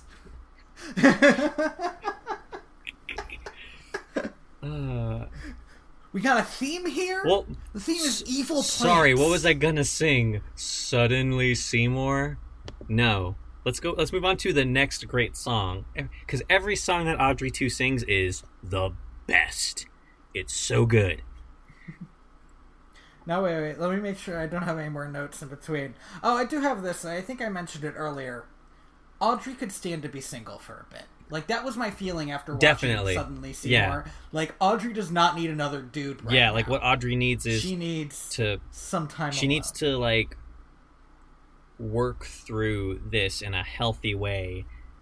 Oh, the next song is Supper Time. Yeah, it is. Oh. Oh, yeah. Supper time. So... Succotash. It's evening. It seems like Audrey and Seymour have spent all day together. Yep. Seymour comes back, and despite how the morning started, is, like, pretty happy and giddy. And he goes to his room in the basement where Mushnik is hiding. Oh, but before he does that, we do see Audrey 2 grinning about this. Because Audrey 2 knows what's up. Audrey 2 is like, this is all going according to plan. Oh, also, Audrey 2, this is... I found this really fascinating. Audrey 2 opens the doors for Seymour. And it's great because it's like... In Seymour's mind, they're still in this together. But Audrey 2 is already planning ahead for the next step. Because Audrey 2 knows who's in the basement. Yeah, he does. Or it does. So this Supper Time is a fantastic song. But yeah, Mushnik confronts Seymour about the fact that he, like, totally chopped up a body and that he's going to take him to the police. Mushnik, in what seems like a very weird moment, decides at the last minute that he'll help Seymour skip town as long as Mushnik can keep the plant. Here's the thing, we don't see enough of Mushnik, I feel like, in this movie. And again, there's more of him in the musical, but I haven't actually seen the musical, I've just listened to the songs. Yeah. But what we know about him is that he's money-oriented, and he does have this, like, weird specific moral code, apparently. But this I feel like this is... Yeah, like, extorting is all cool. That's left... But murder I feel like this bad. is all that's left of Mushnik's deep, interesting character in the 60s version. In the 60s version, Mushnik was the only one who had an arc of any kind. And his big thing was, I know the plant eats people, but I'm making money. And so at the same time, like, man, he didn't like the doctor either. I don't think he's not gonna lose any sleep over the fact that this guy's dead now. Maybe he just lets Seymour skip town, and he keeps the plant. And he can continue making money. But here's the thing, is he could still totally turn the cops into the police and keep the plant. You did say turn the cops into the police, but he doesn't know how to feed Audrey 2. He knows that Audrey 2 is finicky. Oh, and this whole time, I need to... Okay, so the thing about Supper Time, which is I believe the only song in the movie that does this, is it is sung during a scene. Audrey 2 sings it, and everybody in the scene should be able to hear it, but they don't. And then, when Audrey 2 has stopped singing and is readying to eat Mushnik, the chorus is singing just "It's Supper Time" over and over. It's like slow and kind of spooky. It's kind of brilliant because the implication is that Seymour, like, the plant is singing what Seymour is thinking. Right, he's got your number now. You're gonna go to jail. There's nothing. What else can you do? What about your future with Audrey? Yeah, like, what else can you do in this situation? And in a way, this is the only death in the film that is directly Seymour's fault. And, well, that's the thing. Okay, so I'm gonna go back to the musical again. In the musical, can you guess the difference in the musical? Because this is I found this really fascinating when I realized that it. Seymour is singing something of his own? No, the difference is that Mushnik is leading Seymour out of the shop, and Seymour says, "I didn't lock up the money today," and we know that Mushnik cares about the money, so he says, "Well, where is it?" What? And Seymour says, "It's in the plant." No way. Yeah. That's, like, they took that from the 60s version directly, and that is so much... That is even more, like, darker, devious and bad. In this, it just feels more like he's in a tight spot, and he's just kind of hoping that it goes away. Yes, and there's this moment when Mushnik asks him how to feed the plant, and he's like, you just give it nutrients, and you gotta water it, and he says, whatever you do, don't. And then he stops. And Mushnik sees Audrey 2 has opened up and is leaning towards him. And he starts leaning to the mouth, and Seymour says, don't, again. But he can't actually bring himself to stop. Yeah. To stop this from happening. Stop Mushnik from dying. And Mushnik dies, and it's definitely Seymour's fault. And also, it is fucked up. Yeah, at this point, Seymour is realizing that maybe he is losing control of Audrey too. I need to establish something about the scene where Mushnik dies. Audrey 2 has to bite down like 3 good times before Mushnik stops kicking. Very Jurassic Park. It is very Jurassic Park. Okay, now the next song that immediately happens, this is fucking perfect because Mushnik was basically Seymour's dad. In a way, yes. He was a father figure. He was a father figure, but he either adopted him or was like a foster father. And again, in the musical version, this is played out more. Or you understand what I mean. But in the movie version, it is said that like he took him off the streets. Yeah.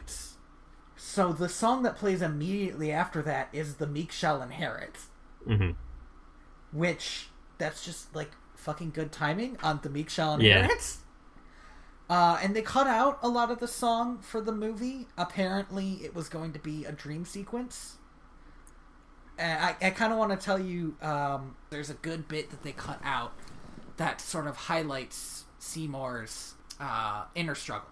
So this was all going to be a dream sequence, and I think the reason it was cut out was because it was a lame dream sequence. Yeah. So all these people, this is all done. This is all like hidden, or not hidden. It's all like the music plays over where he's getting these offers, but there's all these people giving him offers for like all this stuff, and he's singing, "My future's starting. I've got to let it stick with that plant, and my bank account will thrive. What am I saying? No way, forget it. It's much too dangerous to keep that plant alive." Yeah. He says, "I take these offers. That means more killing." And so he decides that though it means you'll be broke again and unemployed, it's the only solution. It can't be avoided. The vegetable must be destroyed. Like, he is ready to kill Audrey too. But then he says, but then there's Audrey. And he starts singing about how without his plant, she might not love him anymore. And in that version, that's so important because Seymour's downfall seems the complete destruction. Well, the amorality of Seymour's character comes from caring for Audrey, but also pushing this idea on Audrey. Because he doesn't actually, say anything to her. This is all in his head. And in the one good thing in that dream sequence, there are a couple good things in dream sequence, but one good thing is, there's a huge picture of Mushnick that starts to bleed everywhere. That's weird. I'm not cool with that. And it's not a great dream sequence. It's I don't love it, but what I did want is I wanted it to be clear that he was not happy that Mushnick died. I think maybe I'm starting to think that maybe the actual musical is a bit more subtle in how it treats these characters and might be less problematic. I don't think this movie had the time. It sometimes feels like it's rushing through stuff. I think maybe it just feels like the movie focused on a lot of parts that it could have chosen to focus on others that would have made it less problematic in the long run. But who knows? We will talk about, again, I think this is actually a thing to talk about once you watch the alternate ending, about how they treat musicals and the movie We'll differently. See. So the Meek Child Inherit starts playing. Seymour gets back to the to the shop, and Audrey 2 is fucking huge. Yeah, and so Seymour kind of has a breakdown. He makes a kind of last minute plan with Audrey that they're going to get married and run away together. After, and I think this is a reference to the 60s version, after tomorrow when somebody will bring a check. Yeah. But you apparently missed this bit because it struck me so hard when it happened. Seymour asks Audrey if she wants to marry him, and she says sure. She says it's so sudden. But when he asks her, but will you? She says sure. In her musical, she said that whenever a man snaps his fingers, she says sure. Mm-hmm. I think this is him not even realizing it, but he's dragging her down with him. And she doesn't. How long have they been dating for? A few weeks? Maybe a couple of days. She doesn't want to marry him yet. But she's so used to being in this position in relationships, right? She doesn't know any better. Mm-hmm. So Audrey catches Seymour trying to sneak out. Audrey 2, yes, sorry. And Seymour. It's just that there are two characters named Audrey. Yeah. See, if they had kept it Audrey Jr., I would have just called it Junior, but. Called her Junior. Well, Seymour calls it 2E at one point. That sounds dumb. So, 2E. No, thank you. And it's kind of cutesy because he was talking to the baby plant. And not the massive human-eating monster that has an amazing singing voice. So, after demanding more human sacrifice, Seymour insists that the plant just eat regular butcher meat. Yeah, he's like, I'll get you some cold cuts, and that's my final offer. And he leaves to go get some cold cuts. Or not. I don't.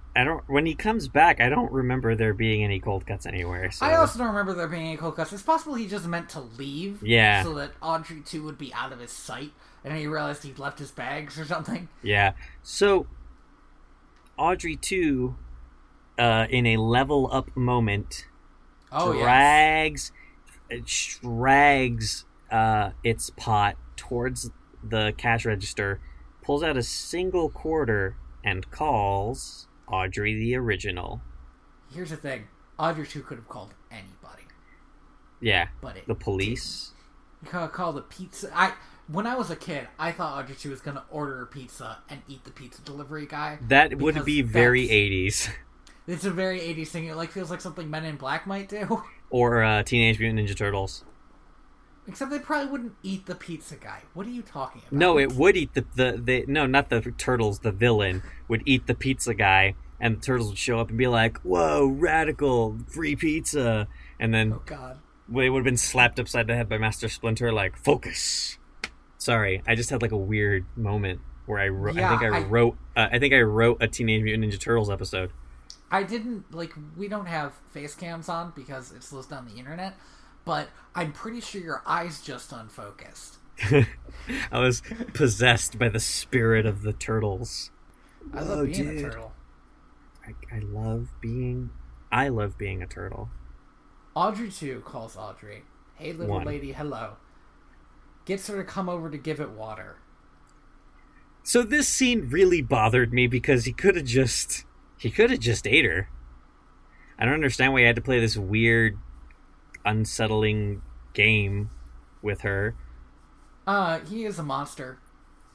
Yeah, okay, sure, but that doesn't explain the weird, like caressing of limbs and lifting of dresses that is happening this entire scene. That's a little creepy, but yeah. Like, the movie just became an anime for a brief moment. So Audrey 2 eats Audrey 1. Just straight up eats Audrey 1. Well, he doesn't finish her. Well, he did. Fucking poor choice of words. Before Audrey can complete their meal, Seymour comes back and manages to pull Audrey out of the plant, escapes the store, reminds her that, or not, doesn't remind her, but kind of expositions to her that he fed the plant people so that he could become successful and Audrey would finally love him. And Audrey kind of just skips over the whole beginning part of that sentence and really focuses on the second half of that sentence. I cannot stress enough that this is the moment where there is a change between the ending of this film and the original ending of the film. Okay. Are you crushing a can while you're talking? No. Okay. Maybe. Andy. Sorry. So then Jim Belushi shows up. Yeah. And I literally just wrote, oh my god, Jim Belushi and Bill Murray? What the fuck? I wrote bigger than hula hoops. That's what I wrote that too. I was like, that's such an 80s line. It's gonna be bigger than hula hoops. They might have as well said it's gonna be bigger than bottled water. Like, fuck. But so basically Jim Belushi comes in. He's like, I'm gonna make cuttings of your plant and put them in every house in America. Every house in America, maybe the world. And Audrey and Seymour are like, no, that's a super bad idea. Get the fuck out of here. Leave. They chase him away. Yes, they do. And he yells something about coming back when they're in a better mood and just bolts off. And Seymour realizes that he was gonna run away, but he can't leave Audrey 2 alive. Yeah, that Audrey's plan has been world domination, and he has now realized this, and he must kill Audrey 2. No shit, Sherlock. This song is so weird because the last thing I expected from this song was uttering the phrase tough titties more than once. The song says it three times? No, wait. I gotta Google Mean Green Mother real quick. Here's the thing. This one's not in the musical, so I haven't heard it as much. They gave him they gave it a different final song. And it doesn't have a final song. The ending of the musical is really interesting, and again, we'll get to it. Here, wait, tough titties. That's a tough titty kid. I only see it once. It was definitely uttered more than once. It super wasn't. It might have been said before the song. Okay, maybe. Oh god, it was such a weird. Like, that was the last thing I expected from this movie. Like, this I will say, this song did feel very out of tone. Like, that's the lyric. That was what was finally. This song is, I think, what finally changed. What had to change the ending of this movie, and you gotta watch the alternate ending before I can talk about that. But this song it's this really almost cheerful song where Audrey 2 sings about how great it is while just wrecking Mushniks and Seymour, and he gets the gun and starts shooting off randomly. Yeah, because like, he's not actually concerned with killing Seymour. Seymour is nothing to him. Yes. So Audrey 2, like, And he transforms like a Final Fantasy boss. Yeah, it's really cool, actually. He, like, breaks the pot and becomes even bigger. I even wrote boss fight on my paper. These huge, like, tentacle roots and shit. So, after absolutely humiliating Seymour, he collapses. He drops a building on him, and oh no, Seymour is dead. I can't believe Seymour died. He doesn't die. Well, we'll talk about it when we talk about it. He grabs. He grabs a big old copper wire that's like something out of a Looney Tunes bit. Shoves it into the plant.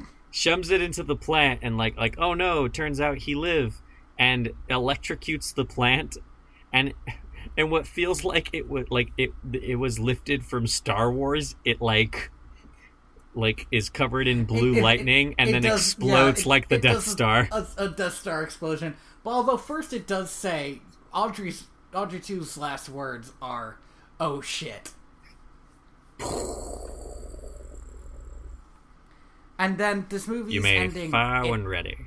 It has, considering it was thrown together last minute, I don't altogether hate the ending because it feels like such a B-movie ending. I will say, it is a less abrupt ending than the original movie. It's still really freaking out of left field, though. It's because they changed it last minute, but Audrey 2 explodes. Seymour and Audrey, I guess, get married. They have their little house, and then we see like the last shot is a tiny Audrey 2 in the garden. Yeah, planning presumably. And so this is the point where I want to point out that this fucking flower has lips, and they are like the like fullest lips I have ever seen on a plant. Audrey 2 has sexy lips. It is distressing.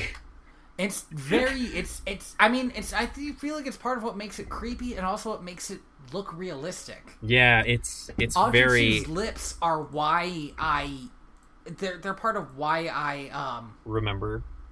Well, but they're part of why I'm so impressed by this puppet.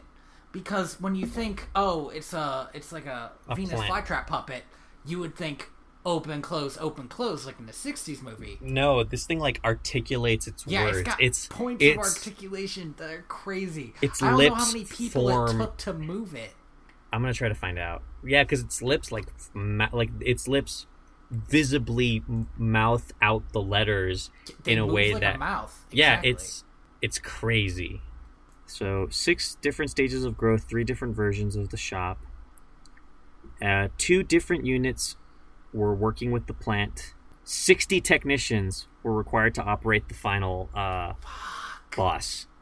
That is so cool. I love that. That's why movies like this, with that amount of puppetry, aren't made that often. It is because that's so many people. Little Shop of Horrors original ending.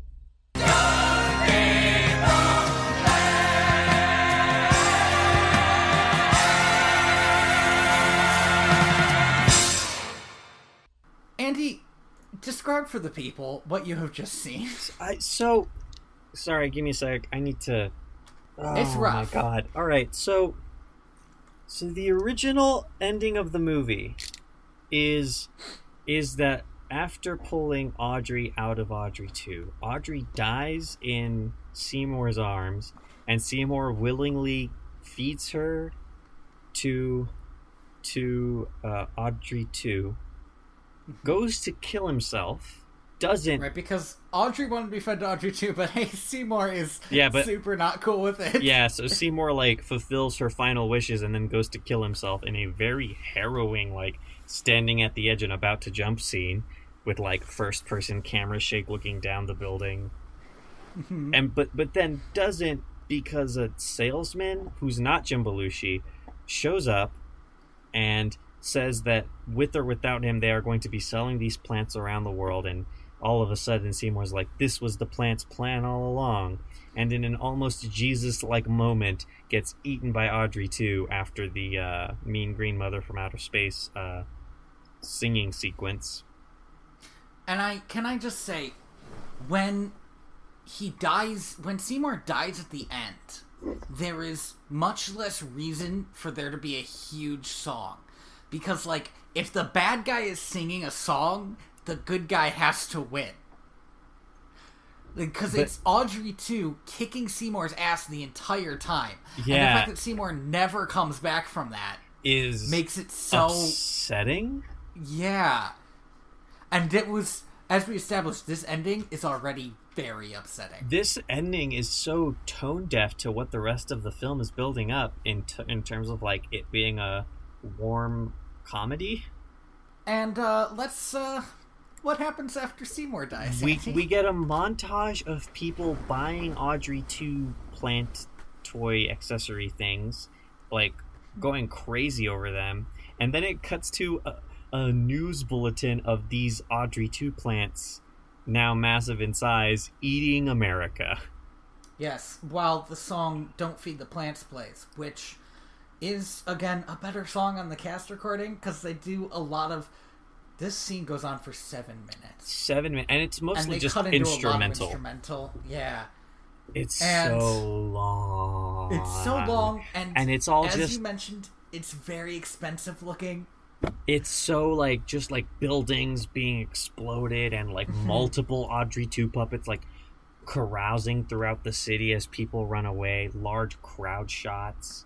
And it's, like, even if, like, the goofiness of the plants taking over the world landed, all the main characters dying, especially Audrey, really like, has a sting. Yeah, because, like, I'm weighed down by it. Like, I knew it was gonna happen, and I was, like, quietly watching while you were watching, and fuck, man, my stomach hurts from stress. It is, like, it is so upsetting and unfun. Like, I get that the people who made this, like, it looks like the people who made this scene were having fun, but as an audience member, there is no joy in watching this happen, because there's no empathy that I can use to grasp onto the ridiculousness of what I'm watching.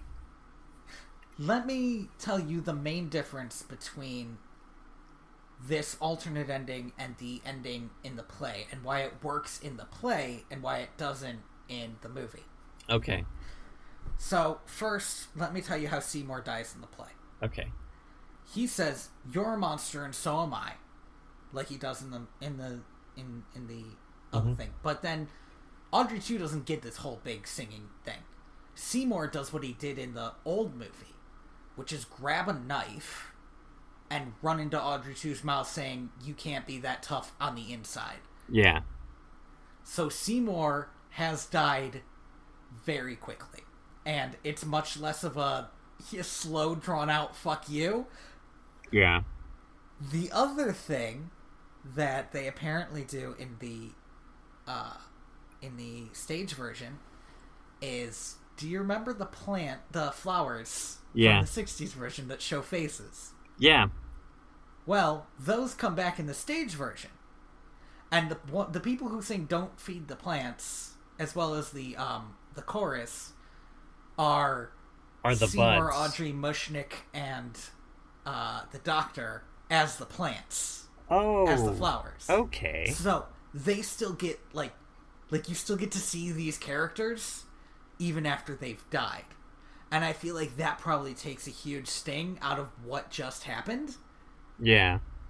Also, there's a world you buy into when you watch a movie. And when you're in a theater, no matter what happens, you're always in the theater. Yeah, at the end of the day, there's a level of separation that cannot be escaped when you're watching a theatrical production. Yes. There are some clever things you can do to kind of break that relationship, but at the end of the day, like, what happens on the stage stays on the stage.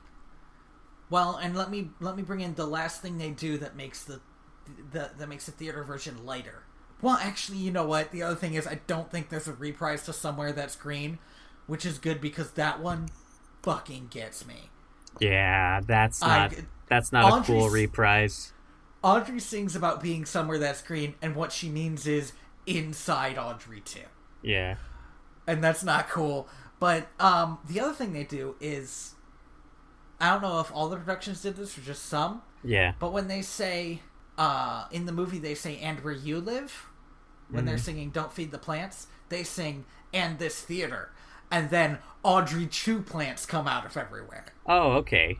That's fun. Yeah, so it's fun. It's not, oh my god, here's the world being destroyed by plants.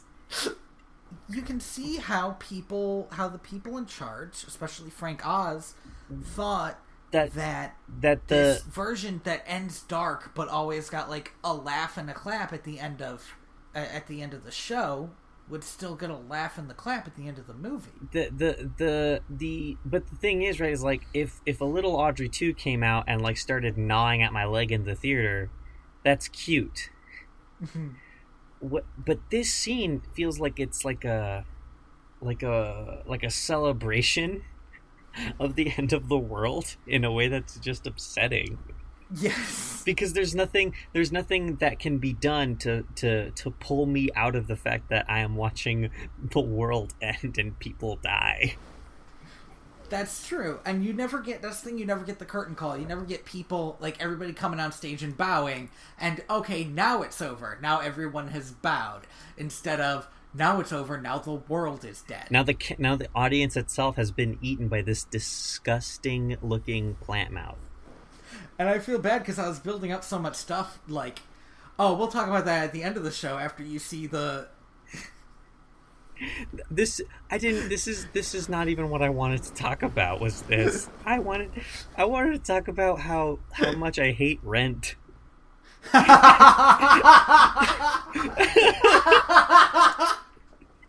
This is... Oh...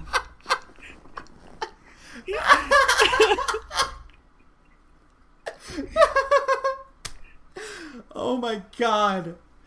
Oh my god. Oh, this is not cool. This ending sucks. Oh my god. I wanted to talk about how much I hate Rent. The movie, I mean, I also don't like the musical that much, but specifically the Rent the movie is like, it's like such a boring film.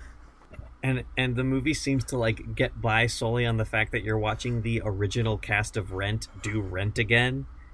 But this movie is very well directed, except for that ending. Fuck. Oh, Jesus.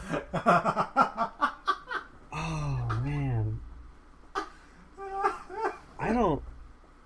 Ugh. Anyway, the point is... This movie's bad.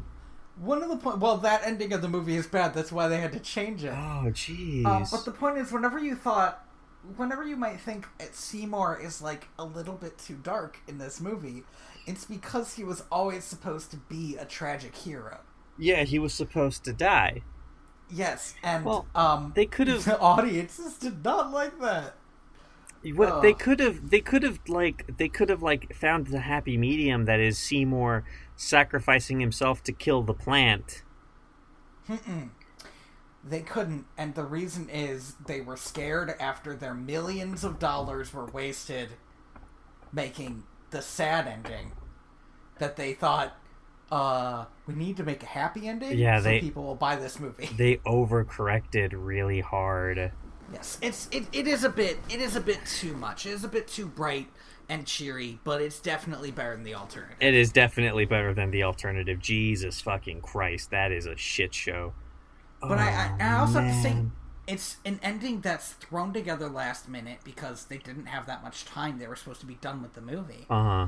And it's like such a stupid B-movie ending that's what kind of endears it to me. It's a kitsy little ending. I really enjoy it. It's I enjoy it. Fuck. I enjoy it. Lot more. I am so like not able. I'm so not able to say anything right now because I'm just. It's like 7 minutes of uninterrupted just that. It's so just bad. Talk about how much you hate Rent. I can't even oh fuck. I have nothing to say. I'm all out of. I'm all out of things to say. I have nothing. I forgot how emotionally damaging this ending truly is. It is. If you look in the comments of those videos, there are all like people, oh, they should have done this ending instead of the stupid ending, cop-out ending they went with. No. This is... Because, like, the parallel is supposed to be like, you can't make a deal with the devil wins. Yeah, which is like, yeah, I get that. But at the same time, this is... you can't do this movie. Yeah, like you that. The end of a Faustian bargain should not be the audience gets punished. Mm-hmm. That is, this is... But the other thing is, the song Don't Feed the Plants, when it's sung by a bunch of people in a theater, at a bunch of people in a theater who are, quote-unquote, being eaten by plants, is, like, much more fun. Like, don't feed the plants, instead of, don't feed the plants, they're eating everything. They've taken over. There is nothing left that you can do except I guess kill yourself so that you don't feed the plants. Like, you kept talking it up and I thought, well, yeah, like I've seen bad original cuts. But that ending destroys the entire like foundation of the film. Yes. Like, it removes the fun retroactively. I wish I didn't watch that. But Frank Oz was surprised that people didn't like this ending again because he rooted for the plants. Yeah, I get. Like, you get it. You can see see the work. No, I absolutely cannot. Okay. In no way is this movie Frank. Like, I can see why Frank Oz, a man whose entire life has been dedicated to operating puppets, would see the puppet as being a valuable main character. But the leap that you have to take to then go, the audience can empathize with it, though, right? You slapped lips on a giant ass plant. That is the most other a thing can be. Oh, God bless him. God bless him, because that man can have no hate in his heart if he can look at that creation and say, I empathize with this. It's way too long. It's so long. If Audrey hadn't died, and if the ending was 3 minutes instead of 7, it might be able to do it. The ideal ending would be like Rick Moranis sacrifices himself to kill Audrey 2. Audrey 1 like is alive and just kind of like has to go live the great like kind of like at the end of Titanic, right? Like, go do all of these amazing things that she said she wanted to do because now she has the money to leave. Yeah, and that would make sense because in this version, I see her, like I said before, I see her as the main character because her death is the important one. Her journey was the important one more than Seymour's. Her death destroys this movie in a way Seymour's cannot. Mm-hmm. Like, because I feel for the guy, but at the end of the day, right, like, Seymour is digging his own grave. Right. He's the tragic hero, and she is an innocent bystander. She is the most innocent person in this movie. Like, seriously, possibly one of the most innocent characters that you can just come up with. She's somebody who can barely make a decision for herself.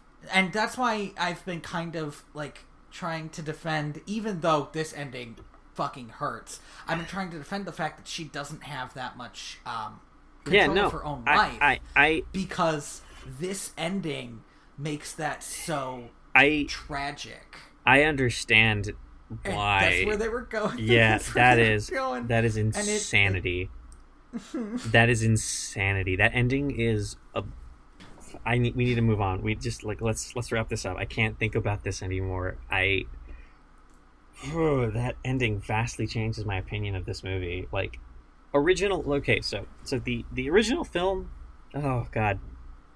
You want to talk about like how you felt about each version? The yes. 60s, let's the 80s, and the alternate? Let's go in reverse order. Okay, you want to? Well, we did talk about the director's cut for a while. Yeah, it sucks. It's bad. It's terrible. All right, moving on. So it has a sort of dark poetry about it that misses its mark. The thing. It does go for that Faustian vibe, and it overdoes it. You really start focusing on the wrong stuff during it, because Yeah.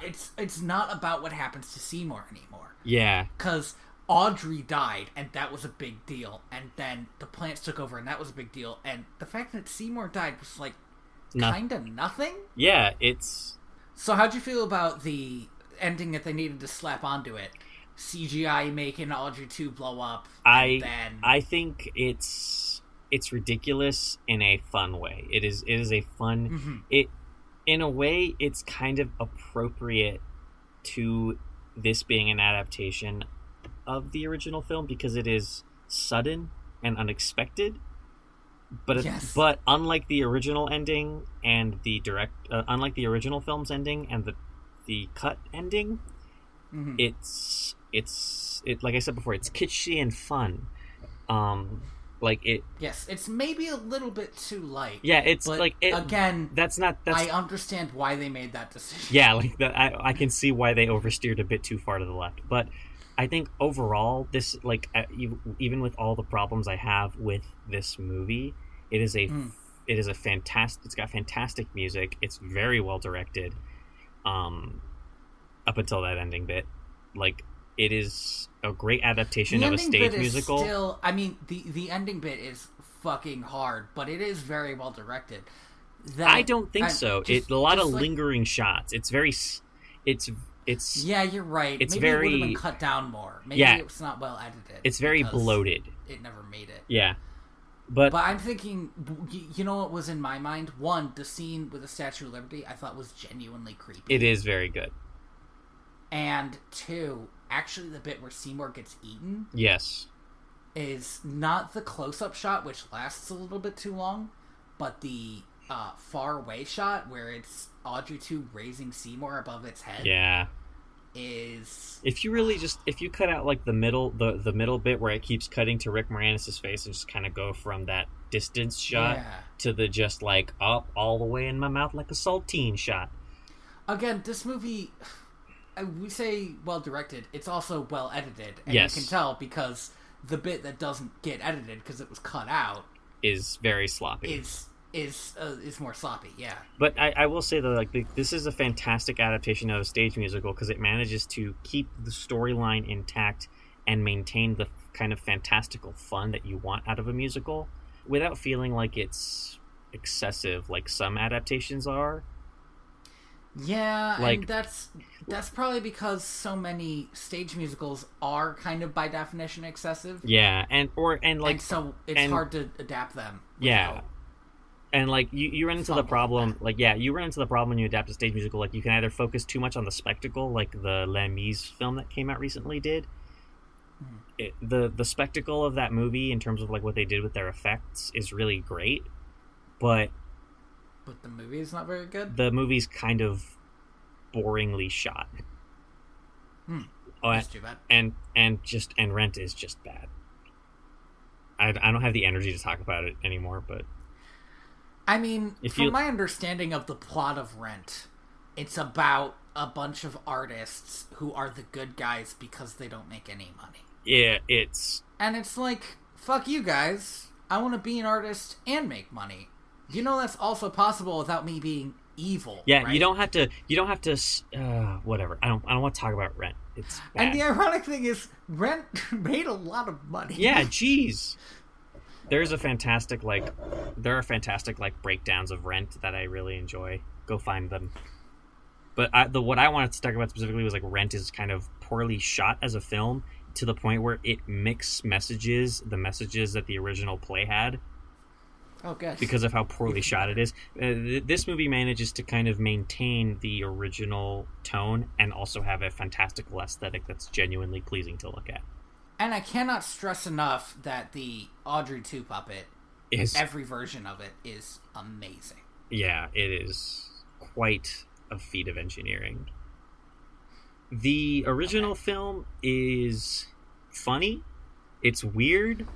Definitely worth watching. It's not a horror movie. It is definitely worth watching, though, and I will say I had almost no problems with it. It's like very inoffensive, even to this day. Like, there's no big issues with it. It's just but it also plot is kind of baffling. Yeah, it doesn't, and its characters are kind of confusing. Like, why are they doing all the things they're doing? Yeah, but it's fun. It's like light fun, and that's I can see why something like that was made into a musical. Yeah, I can see why people would latch onto that movie. Even if the musical that was made has a like a stronger plot, for instance, and characters with motivations. Yeah, I can see why people latched onto the original film. Mm-hmm. And if you just watch it for that Jack Nicholson bit. Oh God, that Jack Nicholson bit is very good. It stands out so much. It's so odd. It feels like a different movie. Like, even to the point where it feels like the film that they used in that part of the scene captures the contrasting colors better. Because by the end of the movie feels very fuzzy. I would recommend both of these movies. Oh God, easily. Although I think these two movies would both together be a version. Yeah, like these two movies together, like watching the 60s and then the 80s version, would be a fun movie night. Like, if you're planning like a viewing party of some sort, these two movies would be a great fun night. And you know what? It's October. We're doing this for Halloween, although we haven't talked about Halloween itself, really. Yeah, fuck holidays, man.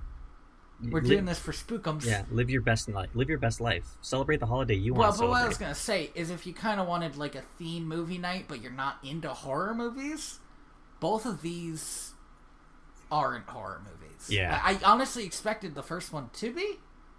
Yeah. I thought that's what it was. I thought it was a B horror movie, but it's like a comedy of errors that happens to have a horror plot. Well, not even a plot, a horror premise. Yes. That's better. A horror premise. They're both fun, and I like the songs in the. The songs are with the exception of the one. The songs are really great. Oh man, I feel tired.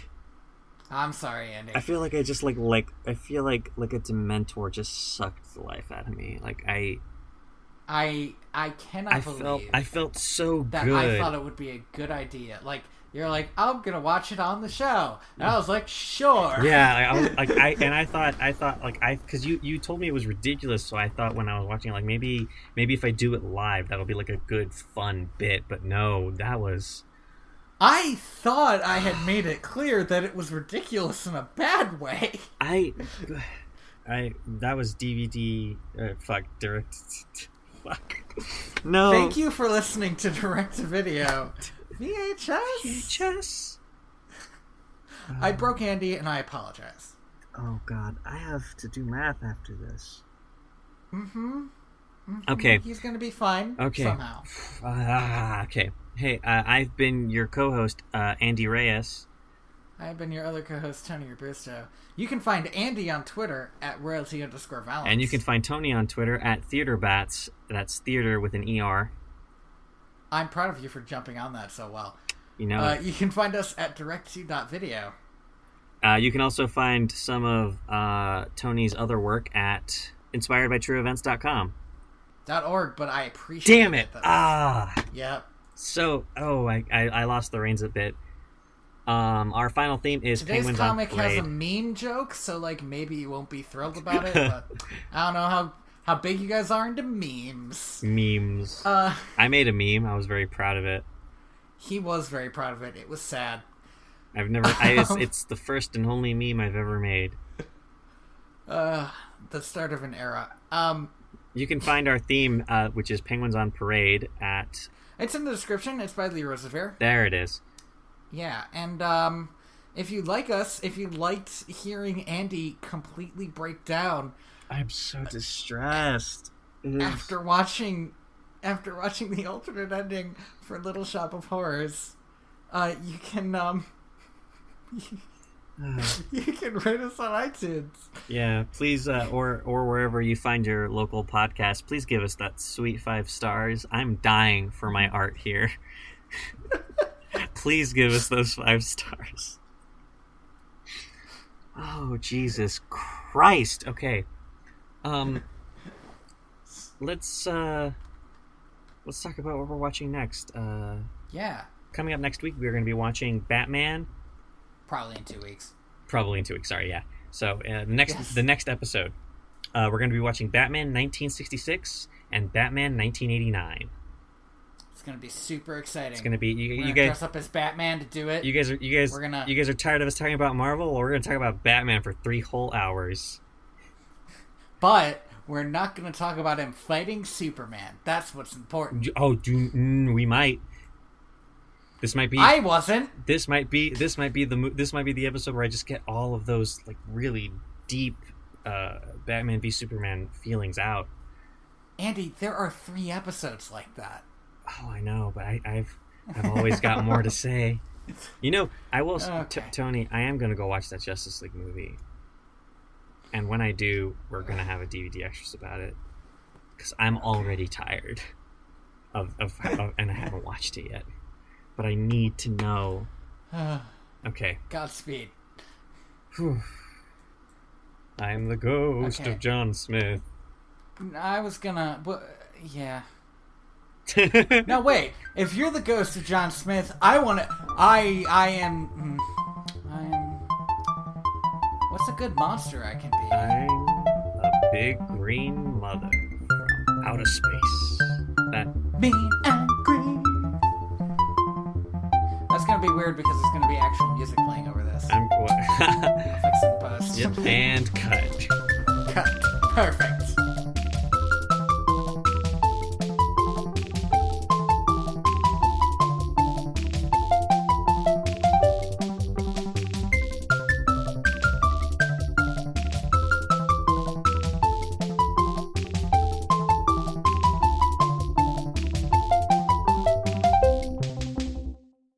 God, you gotta love the fucking YouTube description, no copyright intended.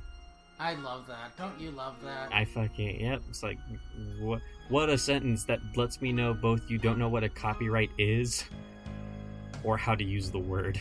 Like, he could have just eaten her already. I don't understand why he needs to go through this whole thing. Oh wow, this is actually, like, kind of distressing as well. When I die, which should be very shortly. My dude, do not tell me that you are actually going to go through with this terrible plan. There you go. Yeah, I'm just gonna put her in with her head poking out so that when it chomps down, I can really get a full view. This is what I, Rick Moranis, want. Just reach in and push her in a little bit more. God. Where are you going? Oh, geez. What? No way. No way this is how this ends. Bigger than hula hoops. So what, is he just gonna die here now? Like, there's no reason for him to come back and live, what with Audrey being dead. What a religious experience Rick Moranis is having getting eaten by this plant. Just really deep throat that man. Okay, that's staying in. And that's it. Well, there's still part 3. The fat plant has sung. Oh, he spits the glasses out. What a nice bit. Oh, the Greek choir standing in front of the American flag. Is this like a funeral procession? Is that what they're going for? So we're just gonna get a montage of world domination. Oh no, this poor old couple eaten by plant. Oh my god. This is expensive. I know, isn't it? This is like friggin' straight from a Godzilla kaiju film.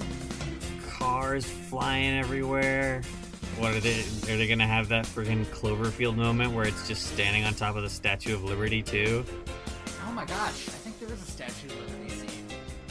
Of course there is. This isn't even close to what I wanted to talk about earlier. This is a whole different ballgame than what I want to talk about. What is... This is so long! This is such a long scene. It's 7 minutes. Like, this whole thing is just Audrey 2 killing shit. It's just... Oh, I love the big plant eating the train. Now the army's trying to fight back. But we've already established that Audrey 2 is bulletproof as fuck. Oh no! Oh no, there's another one! We're surrounded! Classic general. That's a very Michael Bay shot of zooming in while somebody's standing up. Oh my god, there's the Statue of Liberty! Oh, and it eats the end sequence. Very nice. This is a gruesome close-up. Sorry, it's still going. because apparently, like, it implies that the audience is getting eaten by this plant.